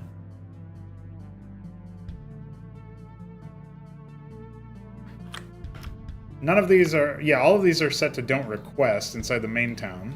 So that shouldn't be causing any conflicts either. Well, I'm going to need to investigate this after a bathroom break and a reheated leftover kielbasa pasta break. So I'll be right back, and we'll see what we can come up with, boys.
I have returned. I do indeed have a snack of reheated kielbasa pasta leftovers. I will partake in that momentarily. It is cooling down right now. I was thinking while I was in the bathroom, and thank you, Adam. I was thinking while I was in the bathroom that I really don't know the immediate cause of the issue here. Because we go to core runtime, blah, blah, blah, blah, blah, and then we go to core town, and we go to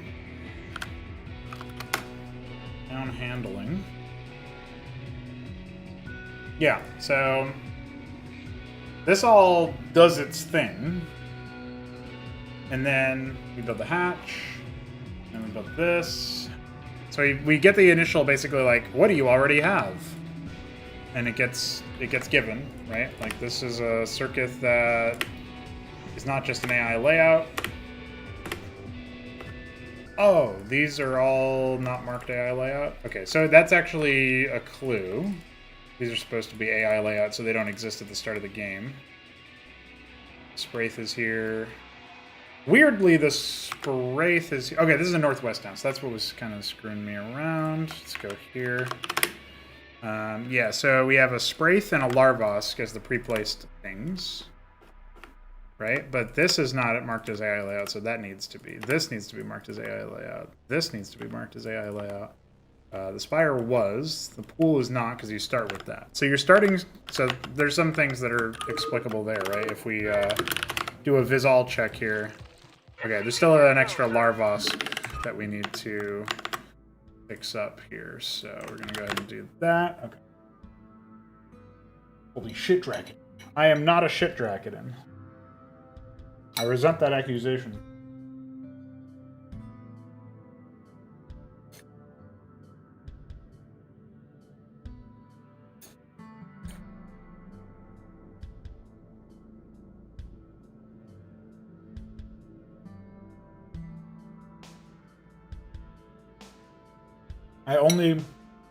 I only went pee. I didn't even poop. You can't call me a shit Draken, dude. Piss Draken, okay, but shit Draken? No. Nuh-uh, no way.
Okay, so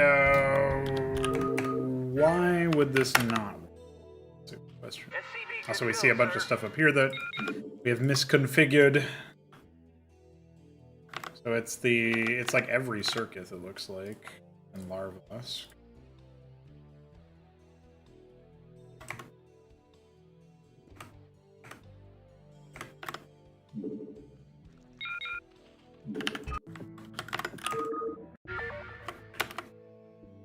Okay.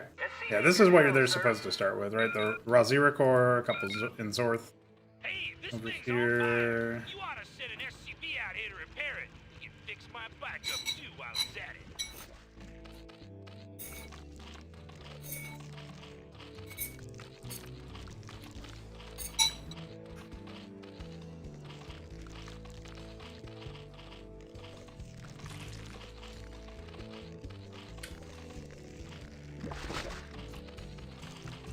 I think I had, like, lymph that wasn't moving or something in my jaw, because I opened my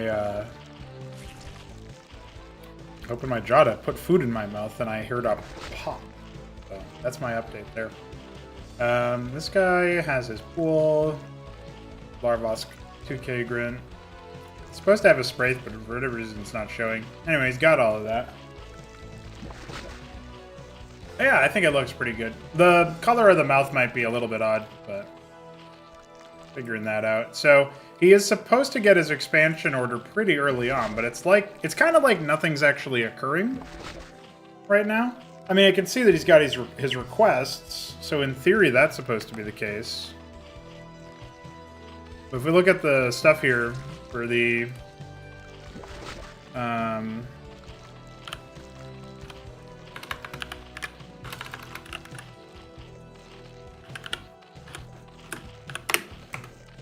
for town handling here, it says, you know, wait, build 2k grid, then build a Spraith. I mean, he's got 2k grid, because he's got a Larvosk and he's got this. So now he's got the Oval as a request, weirdly. Does it not count for some reason? Maybe that's why, like maybe this wait build here is incorrect.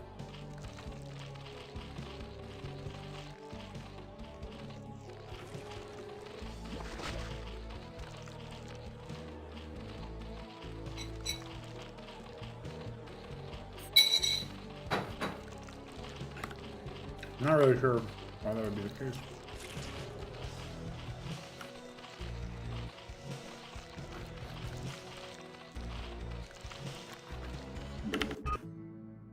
Okay, so in order to change the AI, we do need to redo the AI script, of course.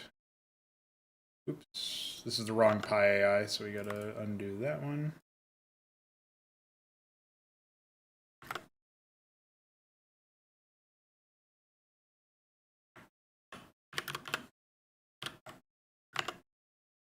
And then I guess we should just preemptively take a quick check over here. We probably need to knock out the weight builds for these Kagrins. Yeah, this section here probably needs to be done that way. And then...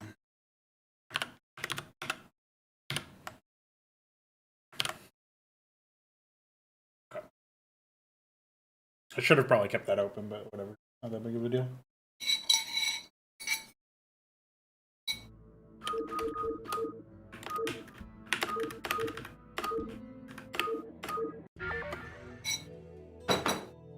SCV good to go, sir. Hey, this thing's on fire! You ought to send an SCV out here to repair it. You can fix my backup too while he's at it. Alright, so this time he's got the Spraith request noted. What? What?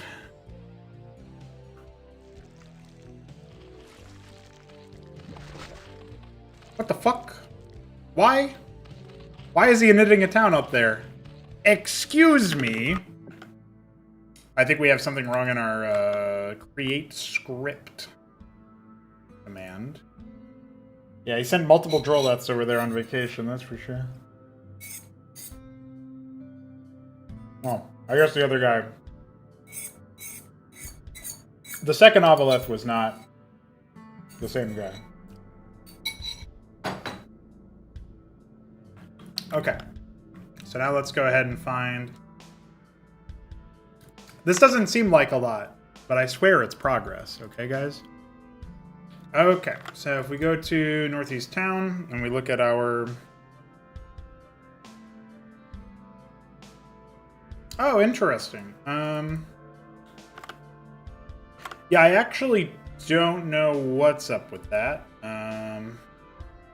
I guess I should just do call expansion natural, right? So, expansion natural for both of these. For some reason, the default expansion attempt is not working properly. So we actually don't know if we don't know if the if it's true that the create script stuff is incorrect. I mean, it would be really surprising if it was incorrect like that. So that's my statement anyway. Oops. Oops, this is the test map. LOL. Oops, that's the melee folder. LOL.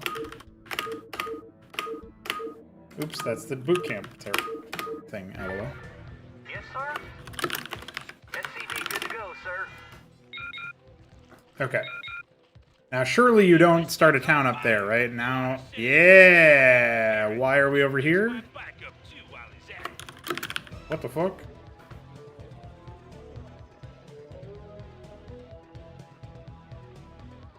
Okay, well, this guy did it correctly. Just waiting on money.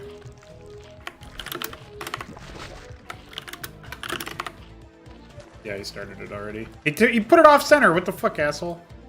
Yeah, this probably means that we have a coordinate error.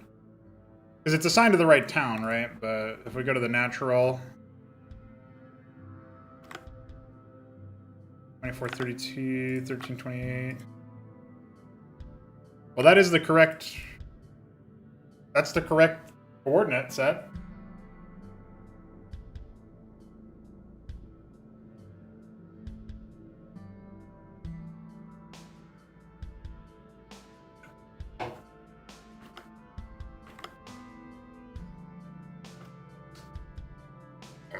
Excuse me. I'm really wondering why he would go all the way to that location. Unless the reason is that our assignments have put it at the wrong location. If we go to Player 3's init Zerg AI, we go to their layouts, the natural layouts are assigned to the correct res area, so that's not it. Yeah, okay, never mind. That was my only other thought, basically, is that...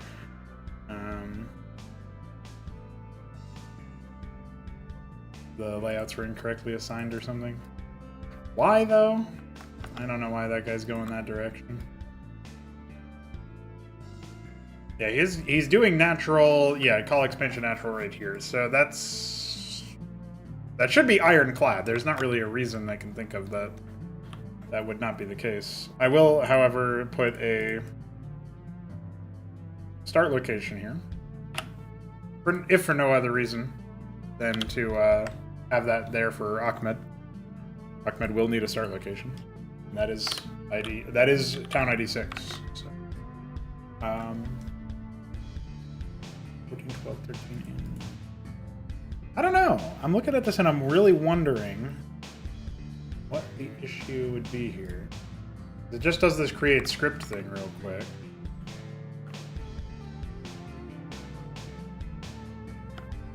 Tells him to build a hatch. Why would he go so far? I wonder. Also looks like the northwest town expands maybe a little bit too fast. Probably need to do that, just to give him a little bit more time.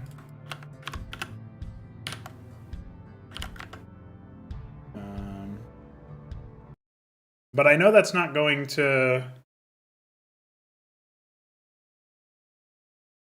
Yeah, I know for sure that's not going to fix the issue with the other guy, so I'm really... I guess I'm just looking for more data. SCV good to go, sir. Oh no! Ahmed spawned in! I gotta set him to neutral.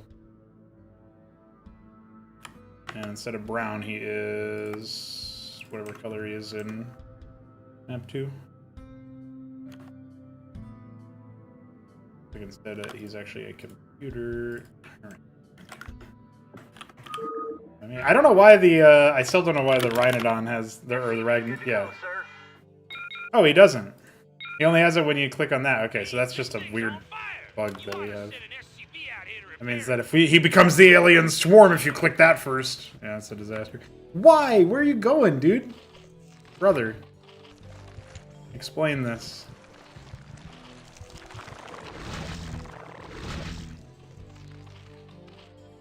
Oh, he is supposed to start with this Marvelous. SCV good to go.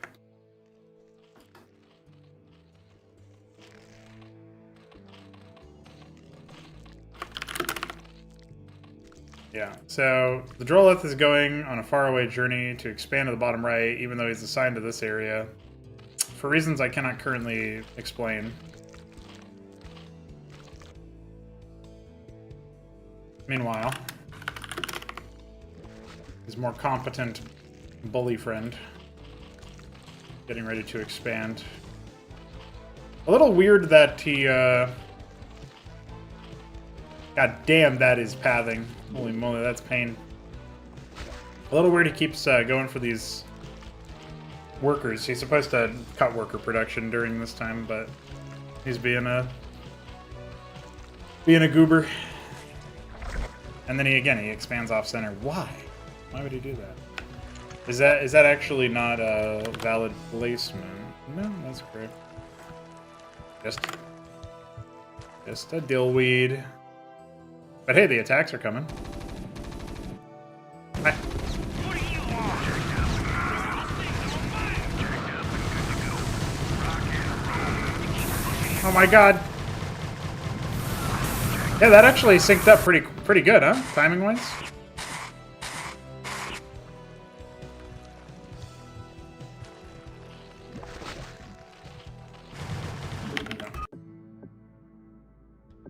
I will test one thing, which is to delete the assignments. Good to go, sir. But it looks like he still wants to Thing's on fire. You ought to sit an SCP out still here wants to and repair it. expand there, which is really odd.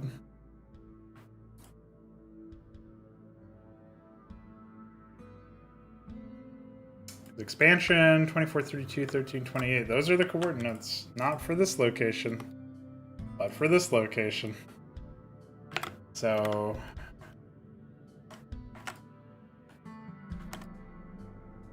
this is owned by player 3. It is priority 199, and it is marked as an AI layout. So no, Jack. Bad.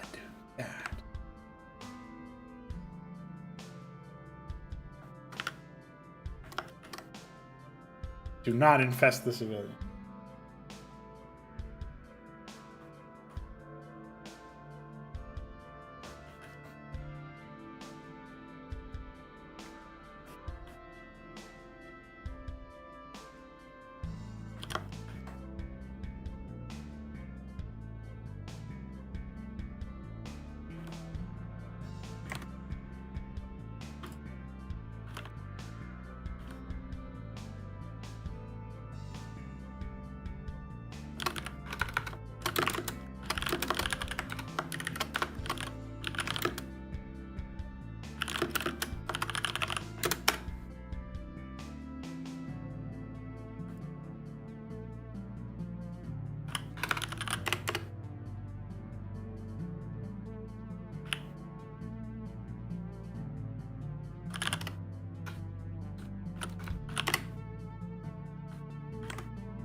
I guess if blissfully embraced units were to spawn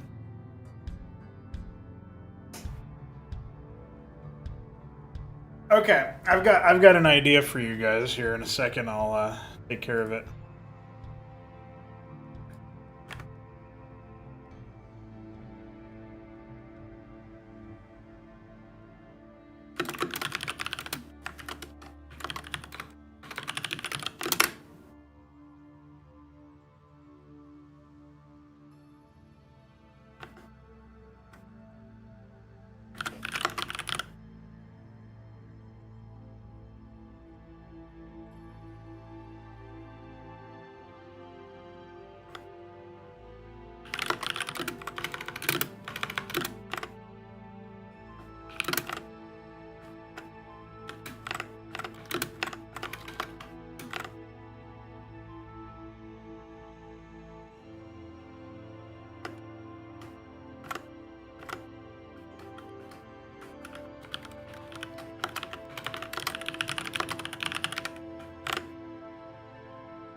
Okay, so now what we need to do is we need to go ahead and add the load sound to the game.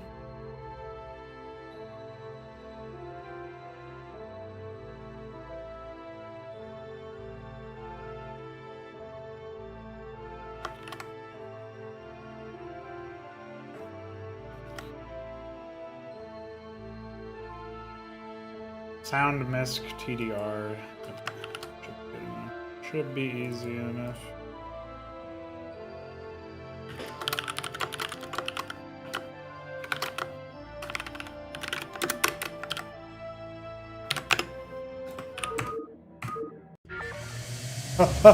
Oh fuck! Why did that happen? Oh, order. I was doing the instant teleportation thing. Holy fuck. Well, I guess I tested the trigger correctly. SCV good to go, sir. Hey, this thing's on fire! You ought to send an SCP out here to repair it. He can fix my backup too while he's at it.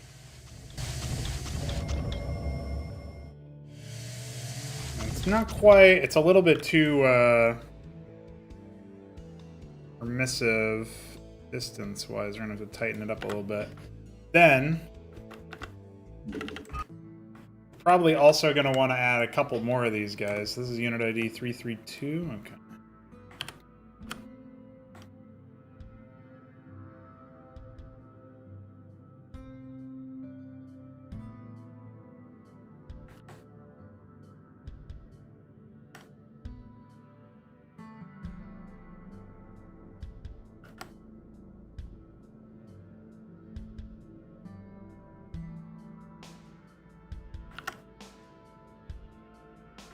So another thing that I think, yeah, the help voice line is definitely something I'm thinking about having. But I'm also thinking that there will be neutral, like, there will be civilian infrastructure in a few places. Either rescuable structures or stuff that just blows up or whatever when you're in the area. You know, little vignettes, right? But the trigger that I've written, the triggers that I put in the game, will fire anytime there's a civilian on the map. So, well, anytime there's a player 2 unit on the map. And so what that means is that I can dynamically have the civilians try to go to the main town center. So I think that's pretty neat. It's a little bit of a something there. SCV good to go, sir. Hey, this thing's on fire! You ought to send an SCP out here to repair it. He can fix my backup too while he's at it. SCV good to go, sir. I guess if I want to make it a little bit more... I could probably try to make it even tighter if that were possible. I just don't want to make it so that it's, like, the units don't path correctly, right? Yes, sir. SCV good to go, sir. Well, there's structures back behind here, right? So, and just because they infest the structure doesn't always mean they infest everybody in it. So, come on, there's all kinds of things that can happen there. SCV good to go, sir.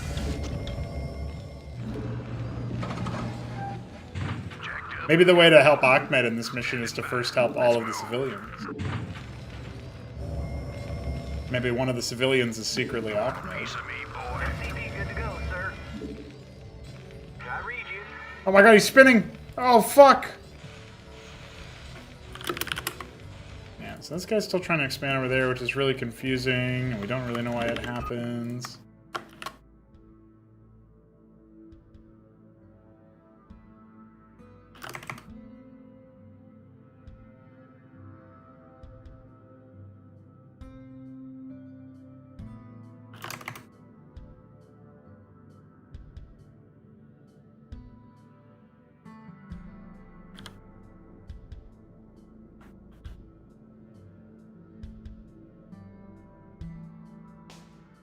Spinning Rhinodon is the new vignette, yeah.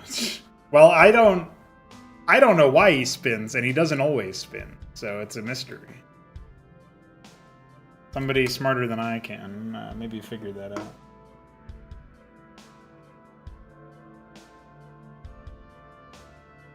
All right. Definitely need to start interrogating this AI expansion issue a little bit more, but...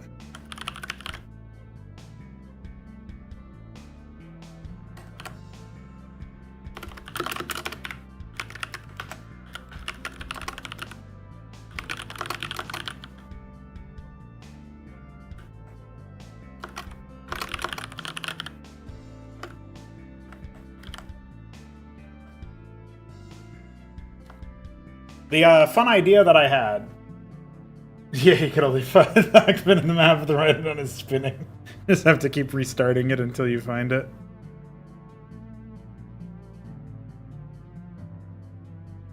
Okay. Blissfully embraced units now incubate on damage taken from hostiles, just like the Zoryus. That's my new update for you guys.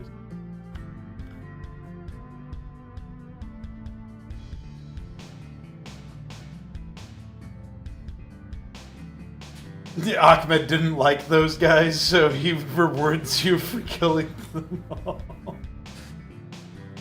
Maybe you have to, like...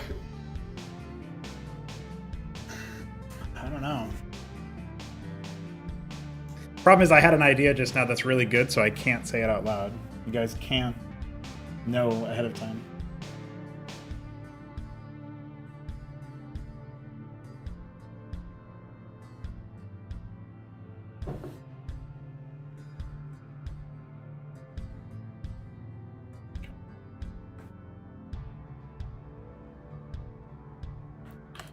So I think these are still, yeah, these aren't the right unit. What was it, 338 or something? 338.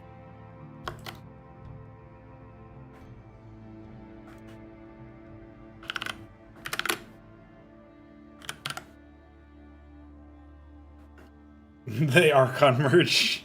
That would be pretty good.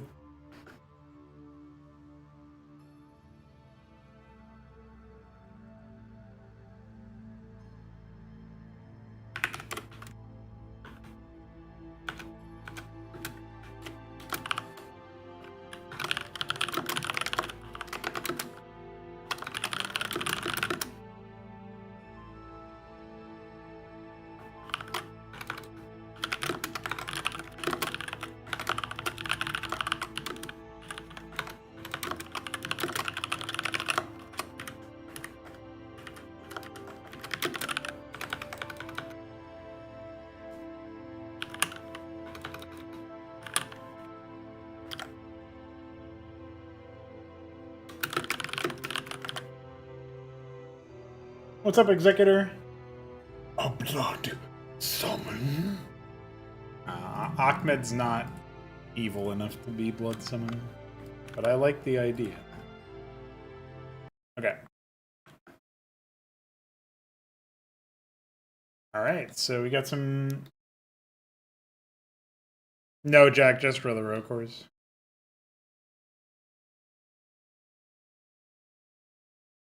It's really only like a little flavorful thing. I don't think it's going to make too much of a difference. People don't really do infestation stuff.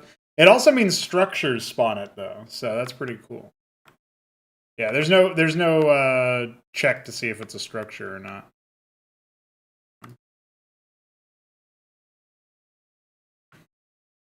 I'm gonna figure out create script. So what's the deal here?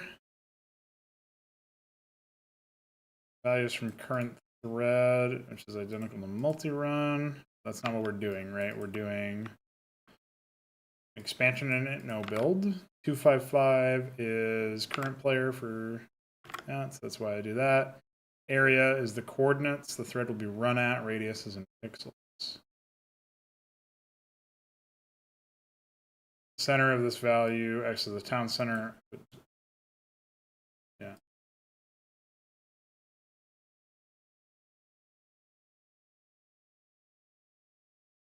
So town 0 because we're creating a new town. We're not adding. We're not creating something that adds to an existing town. So we're creating a new town, res area.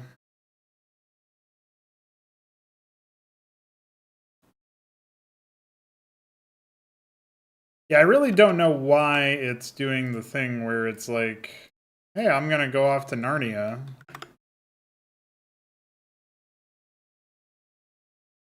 High ground south is 11 instead of 12, so that's weird. 16. I'm trying to realize something here as I'm saying all of this. It's possible that the res areas are actually out of sync from SEM draft. And the reason why that could be happening is if I pre-placed a gas ridge cap, which I don't think I did. I actually did pre-place a sieve at one point and then took that away because it's a secondary geyser. So what we might be like sitting here like, that doesn't make sense. The AI is not set up for that. We might just need to show res areas here. So for example, this is set to town 6. This is 12, even though here it says 11. So what's this down here? This is 13. That's still the case. Up here we have 8. On the high ground north is 7. High ground center is 8. This is... Apparently the Ridge Valley is 16. I'm not really sure how that is possible, to be honest, but okay. Then we look at the expansion natural here. You got 4, you got 10.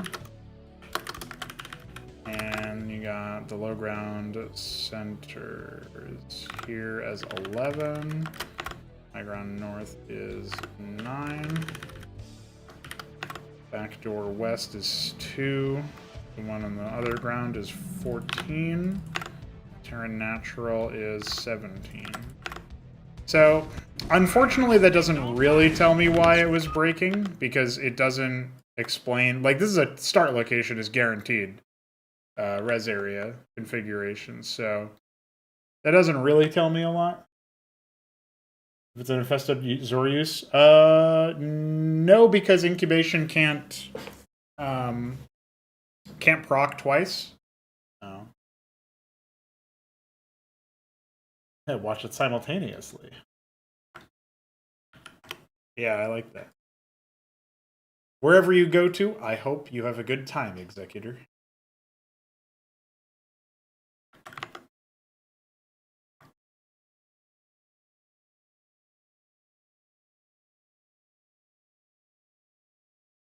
All right, so we got to quickly update our scripts for sure.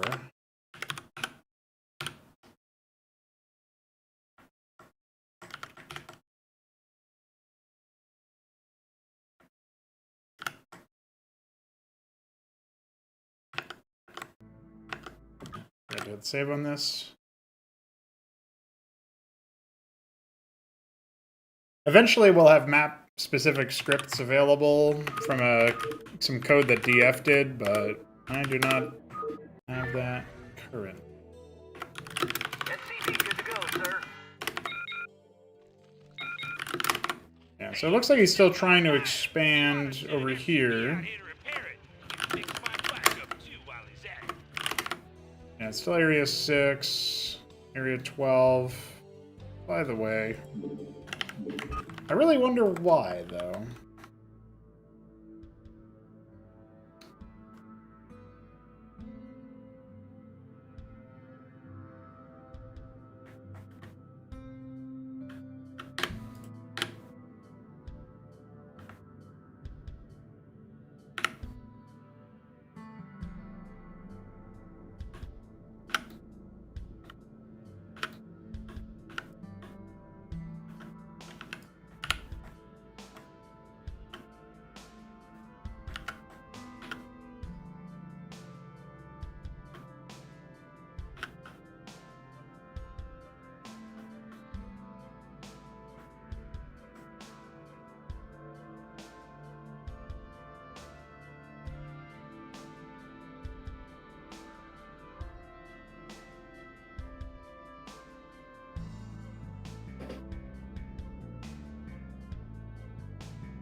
Oh, that's the Rhinodon. I was wondering what that unit was.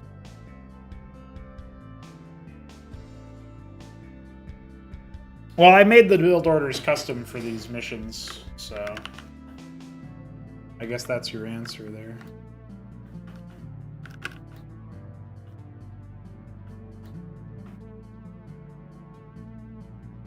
Alright, so what I was just trying to check was whether or not the any of the resources have been given to a player instead of not that, you know?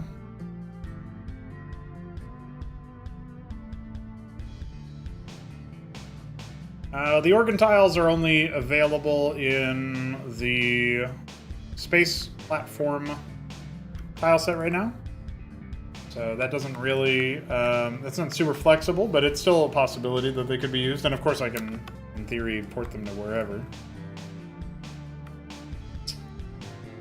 Yeah, so we definitely are, we're in a weird one, right? Because Expansion Natural gets called here from the Northwest town and appears to be doing the correct thing. Or if we go down to Expansion Natural, it's basically the same call, but like different stuff plugged in a obviously correct way. So it's really confusing why that would be an issue. SCP good to go, sir. I don't know why my Maverick had to kill that treasury. Hey, this thing's on fire! Pretty You odd. ought to send an SCP out here to repair it. He can fix my backup too while he's at it.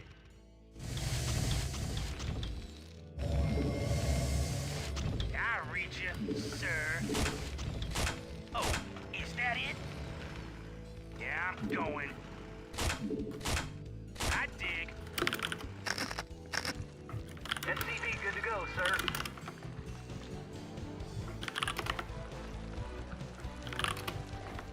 Yeah. So like this guy should Orders, Captain. do his stuff. Read you.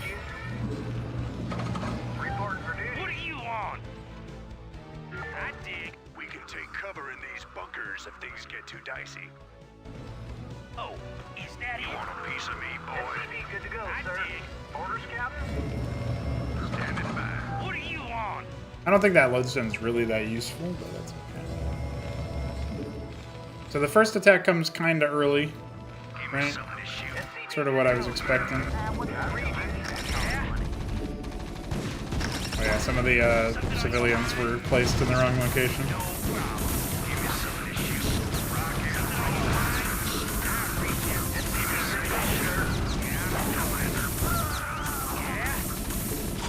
Rocket.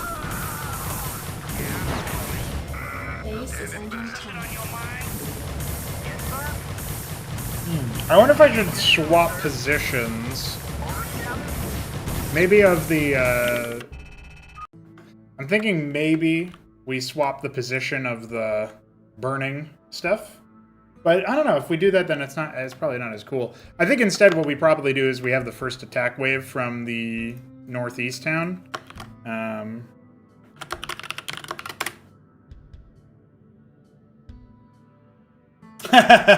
Good question, Green Eggs.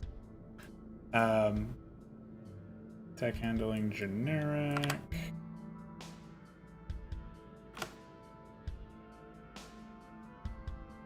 So I have to go and check out.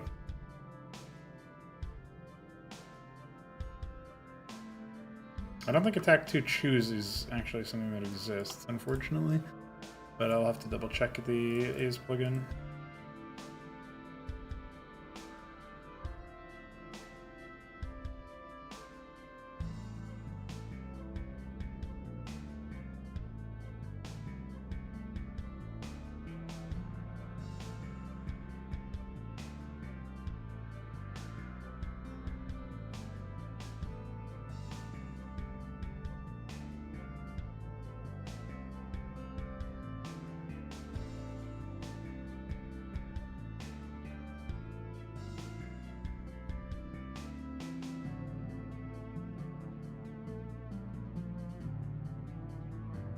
Yeah, I can't reveal it. I can't reveal you. How do you guys get it like that?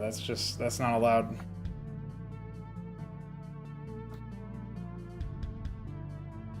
Alright, so we have 3950, 2255.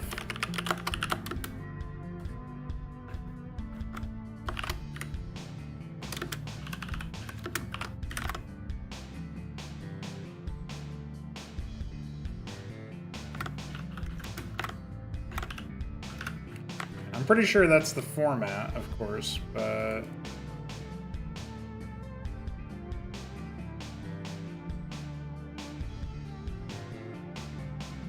Yeah, it doesn't look like I ever gave a control flow example of the whole thing, so I'm going to quickly jump into my project archive. Icon is funny. AI.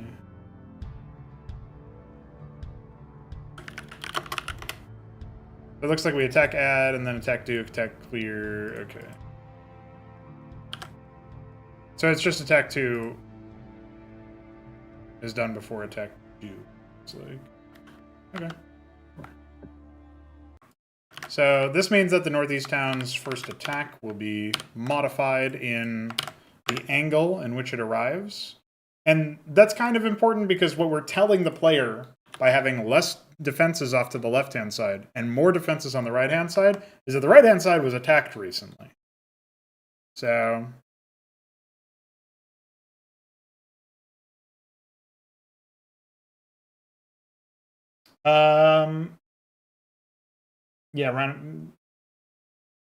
yeah, the civilians have no cost and Renodons cost 1/1. I wonder why the workers would do that. Or the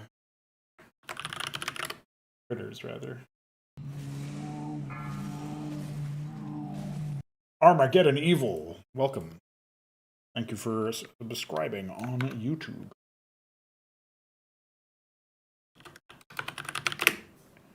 Yeah, the Renodon does have a cost of 0/0 for whatever reason. That's weird. I mean, 1/1. Not really sure why. That's pretty funny.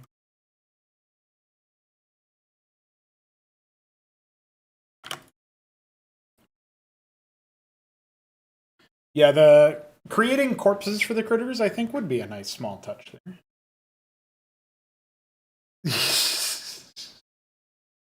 I think if you control a critter, that should be like a case where it's like the mechanical critter from Warcraft 3 or whatever, where it's not, I guess not exactly like a changeling, but something similar.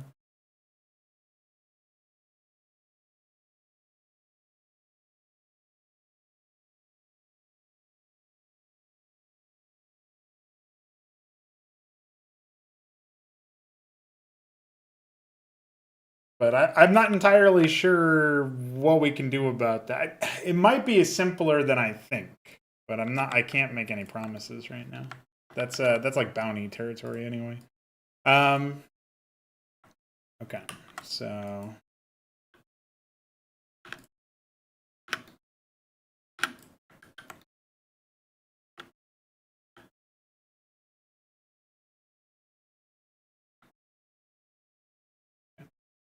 I feel like the big thing that we keep getting pranked by is obviously the AI's expansion. I don't know why it's choosing to... It's assigning it to the correct town, but it really is choosing this base as its destination, if you will. And I can't figure out why. If we go to the init Zerg AI and we look at the logic for the layouts...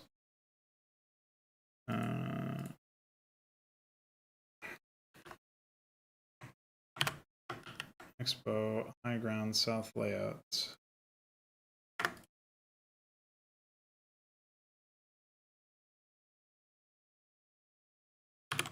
Yeah, that's correct. There's natural layouts, there's Expo high ground center layouts. I don't understand what's going on with that logic here. I think I probably need to do that layout preview thing or whatever. There's a Krig does it. Show layouts or whatever. Layouts. Show player layouts.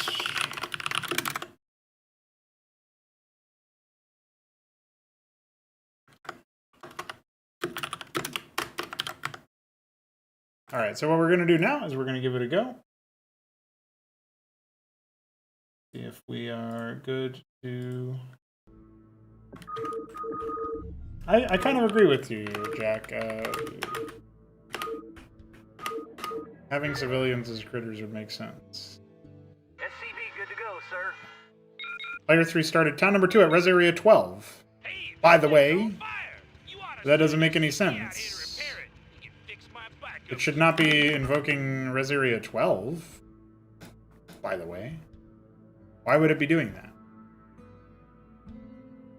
Town number 2. I'm going to turn off Res Area display for the other Zerg player, since he seems to be fine. I'm just going to double check. SCV good to go, sir. Hey, this thing's on fire. You oughta send an SCP out here to repair it. He can fix my backup too while he's at it. Hello, Fast Wads. How are you? Welcome to the stream. Yeah, I'm really perplexed by that move.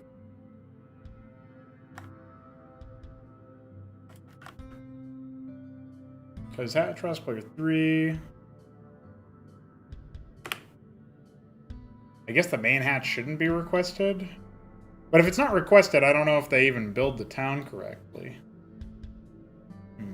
I didn't really consider that. But it's not even a high value one. I don't understand why it would be prioritized.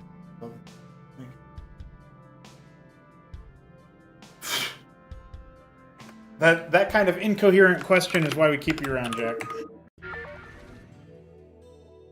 Player 3 started number 1 town at Res Area 3, started town number 2 at Res Area 12. Oh.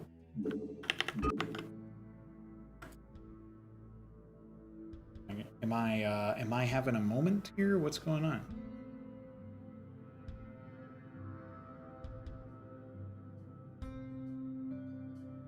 We do expansion natural. All expansion natural. You wait for like 15 seconds or whatever that is. And then you figure out what you're doing next. Seems pretty bog standard to me, but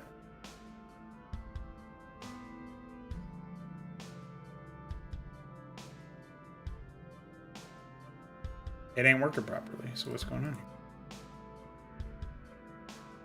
A rescuable Maverick in the middle of the nowhere? We were actually talking earlier about how this mission starts off. You got some civilians that run into your ministry and pile in. So that's going to be kind of like a semi-persistent mechanic, where there will be civilians throughout the map that you might encounter if you're exploring, particularly on your side of the bridges.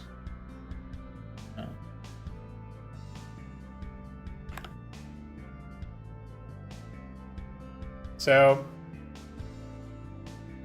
right now we're just trying to figure out why the AI is assigning their expansion to this resource area. And they're not supposed to do that until they invoke High Ground South, which... Hey, that does happen kind of early in the script, but it's supposed to happen after their natural is already developed, so... The AI will prank you by planting a zillion defensive buildings in your base? Sometimes. You'll see.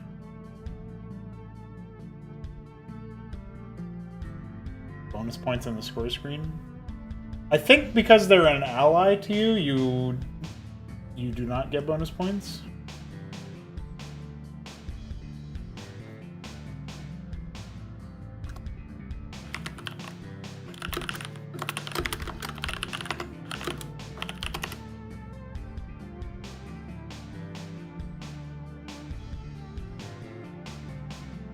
Reclaiming a civilian. Yeah, that sounds about right. Probably fix real quick. They're unused ones to be like.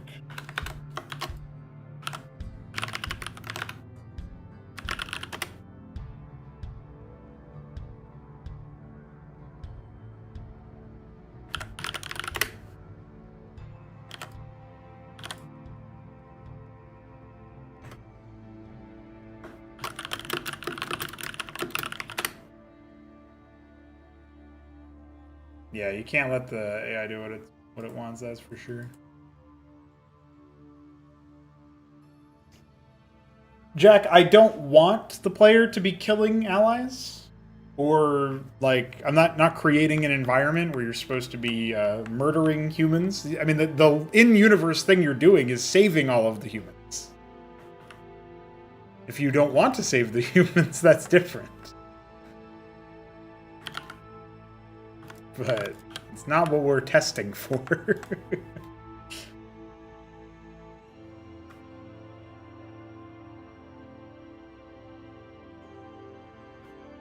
Yeah, I just fixed that, Green Eggs. Thanks for the report. Okay, so we're not ready to jump in there yet because we haven't really done any work on figuring out what's going on with the issue there. I wonder if it's like...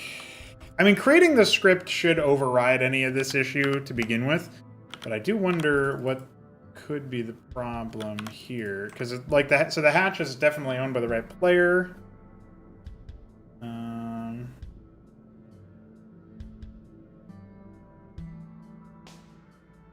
Yeah, it's all owned by the right player. It's all marked as an AI layout.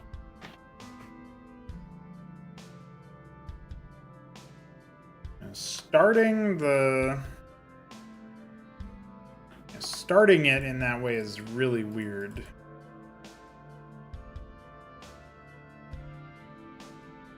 Doesn't seem to be anything to do with our layout overrides. I'll disable those real quick and see if that has any effect on it. Yeah, it still is doing it at Town 2 at Rosaria 12, so it has nothing to do with that.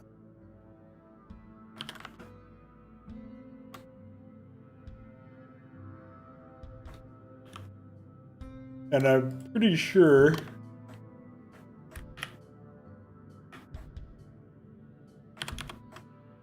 that even if we deleted the... Like, it was still doing that even after we deleted everything, so... Yeah, it's still doing that.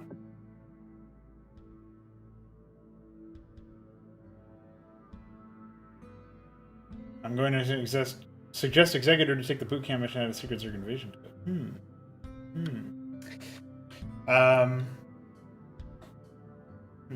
I feel like the way that this looks... It really looks like it's accessing... It's just accessing the wrong block. But there's not really any reason why that would happen. Because the expansion high ground south call is all the way down here. And it does exactly what seems to be... Well, it's not really exactly what seems to be happening, because when you see this...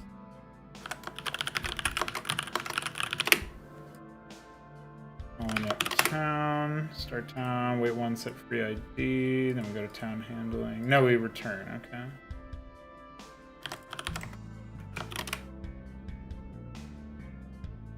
It's pretty basic. Calling it town, build one hatch. Yeah, this is like before we even have this, though.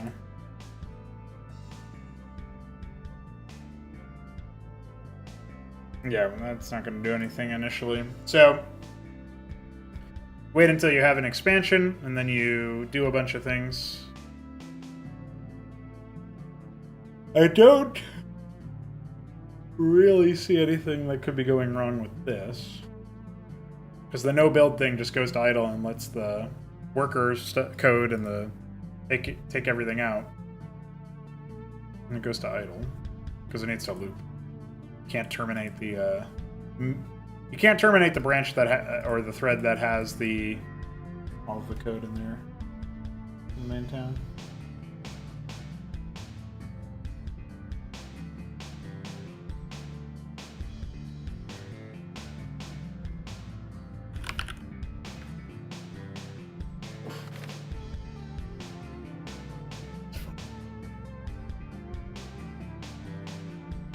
Yeah, we passed the correct coordinates pretty obviously. It really does just act like this number is 12 instead of 6. I have no idea why. The what I'm reduced to now is running a search for this. Right? I see the coordinates.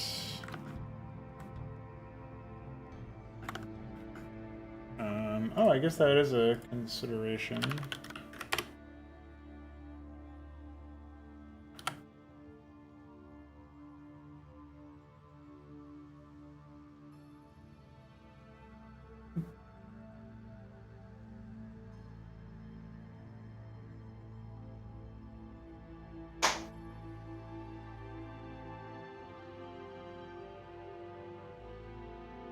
I'm really perplexed by that one, that's for sure.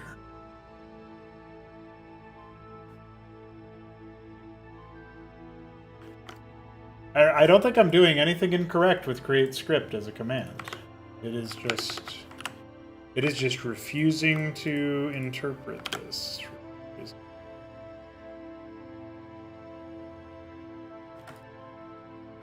So now that it's processed it, if I go into this, let me scroll for this, it does indeed say 6.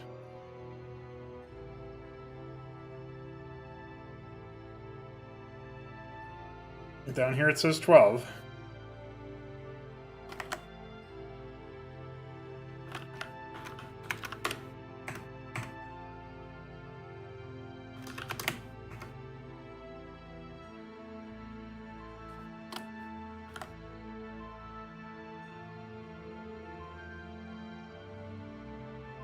We call this here.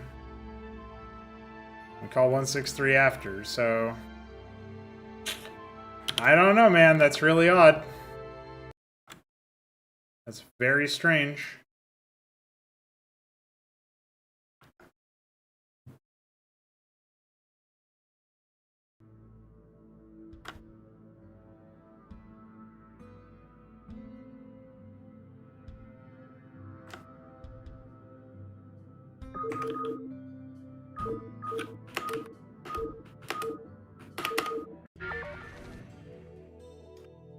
SCV good to go, sir.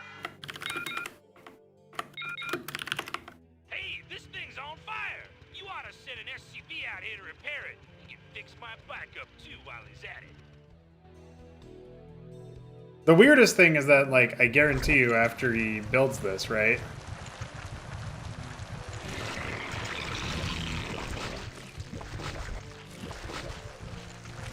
He actually does build as if he's, This thing's on fire!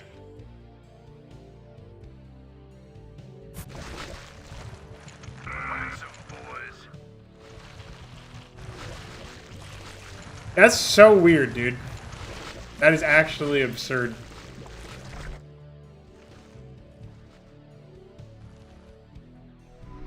Hey, I got my watchdog lift.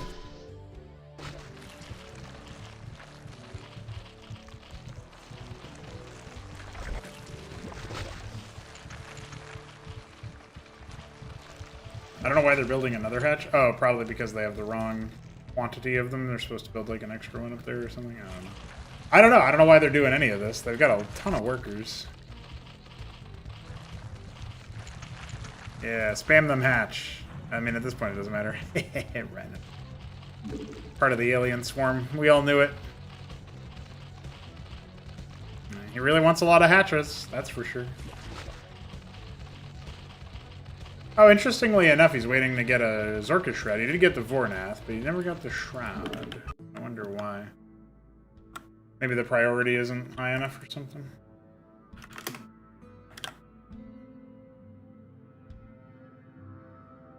Shrug. I'm definitely perplexed. Why they would take that base. Yeah, feature's already implemented.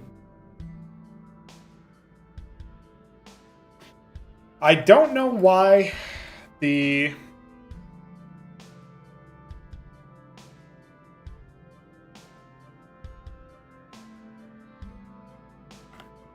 I don't know why the res area stuff is screwing up like that. Really weird. There doesn't really appear to be any reason for it to do that.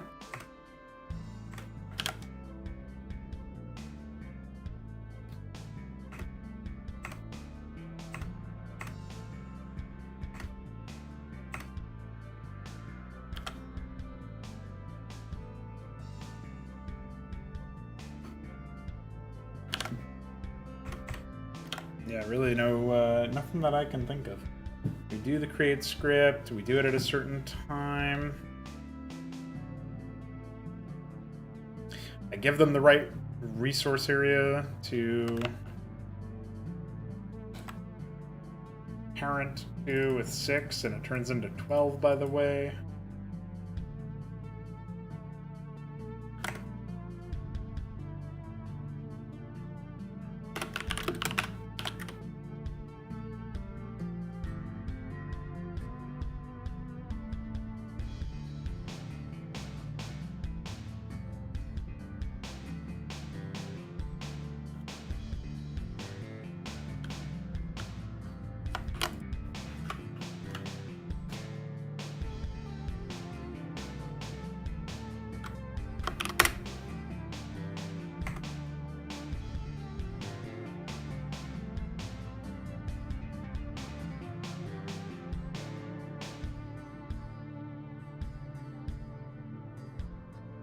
Oh shit!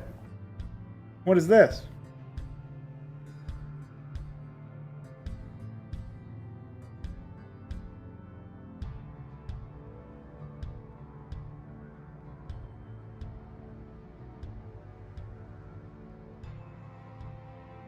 Well, this doesn't have the res area of 12, by the way, but...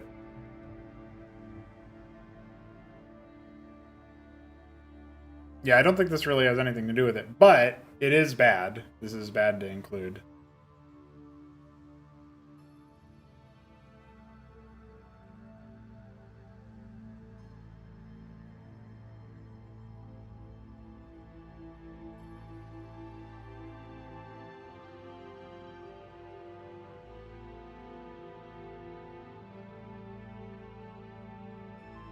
This does explain why they were trying to expand into the top left at the beginning. But I don't think the can expand var ever gets set, so this probably doesn't get involved.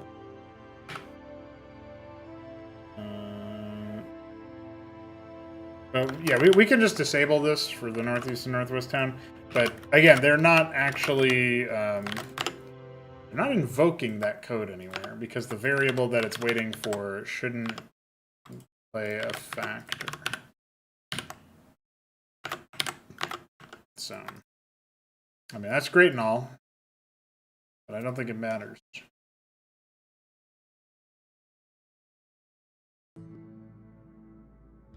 I guess in this case, the calls could just be inlined for the natural. It doesn't need a... It does not need a function in order to function.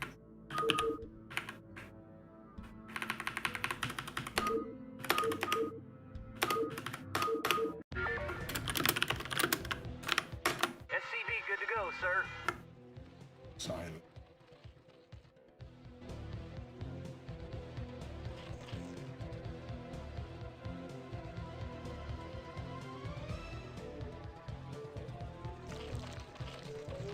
Yeah, so it still does it a little bit later, but that's alright. That's kind of a sanity thing. This guy got his down.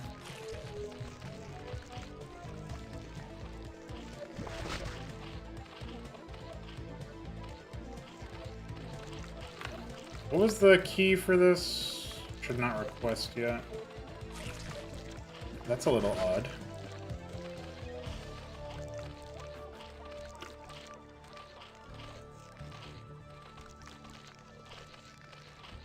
Why would it? They should not request it.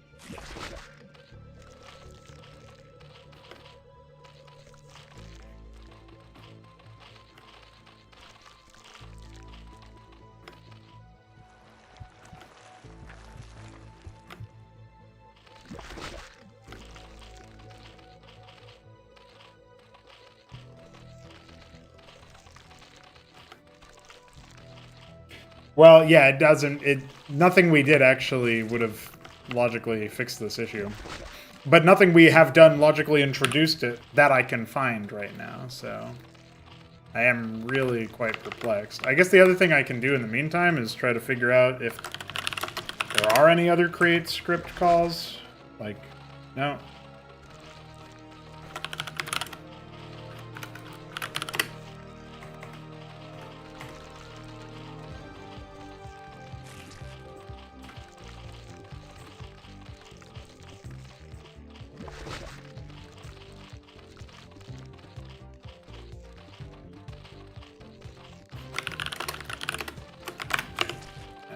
So like the 3 commands that you do to make stuff like this happen are not relevant. I mean, like, the other thing that I'm thinking about is, what if this isn't even the... What if we're not running the correct script or something? You know, like, that's the level that I'm kind of at right now, is like, are we even running the correct script? Because it could very well be that, like,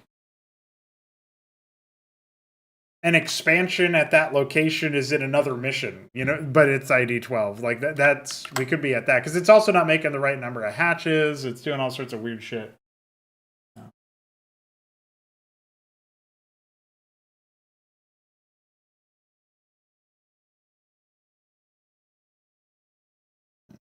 Pardon me.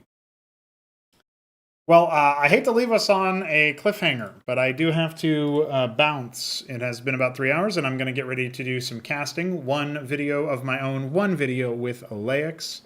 And after that, it's going to be pretty close to dinner time. So that's my plan. When I come back from all of my dinner adventures, I'll be doing some tabletop development stuff unrelated to... I guess some of it will be related to Cosmonarchy Tabletop, but unrelated to Sovereign Saga, and I plan on getting some Sovereign Saga dev done after that stream. But if I do decide to stream that, it will be for donors. So if you're on $3 a month or more on the coffee, or if you subscribe on Twitch, or if you boost the Discord server, those are the ways that you can get access to the streams that I may do tonight. I am not confirming it yet, but if you really want to make sure that you do, jump in. And I'll be working more on this throughout the day as well, when I have the ability to really try and figure out what's going on. This is one of those weird bugs that shows up and you're just like, okay, and then you find out what it was later on. You know, it's not the end of the world right now. It just has frustrated our development so far, our progress. But that slow frustration is fine.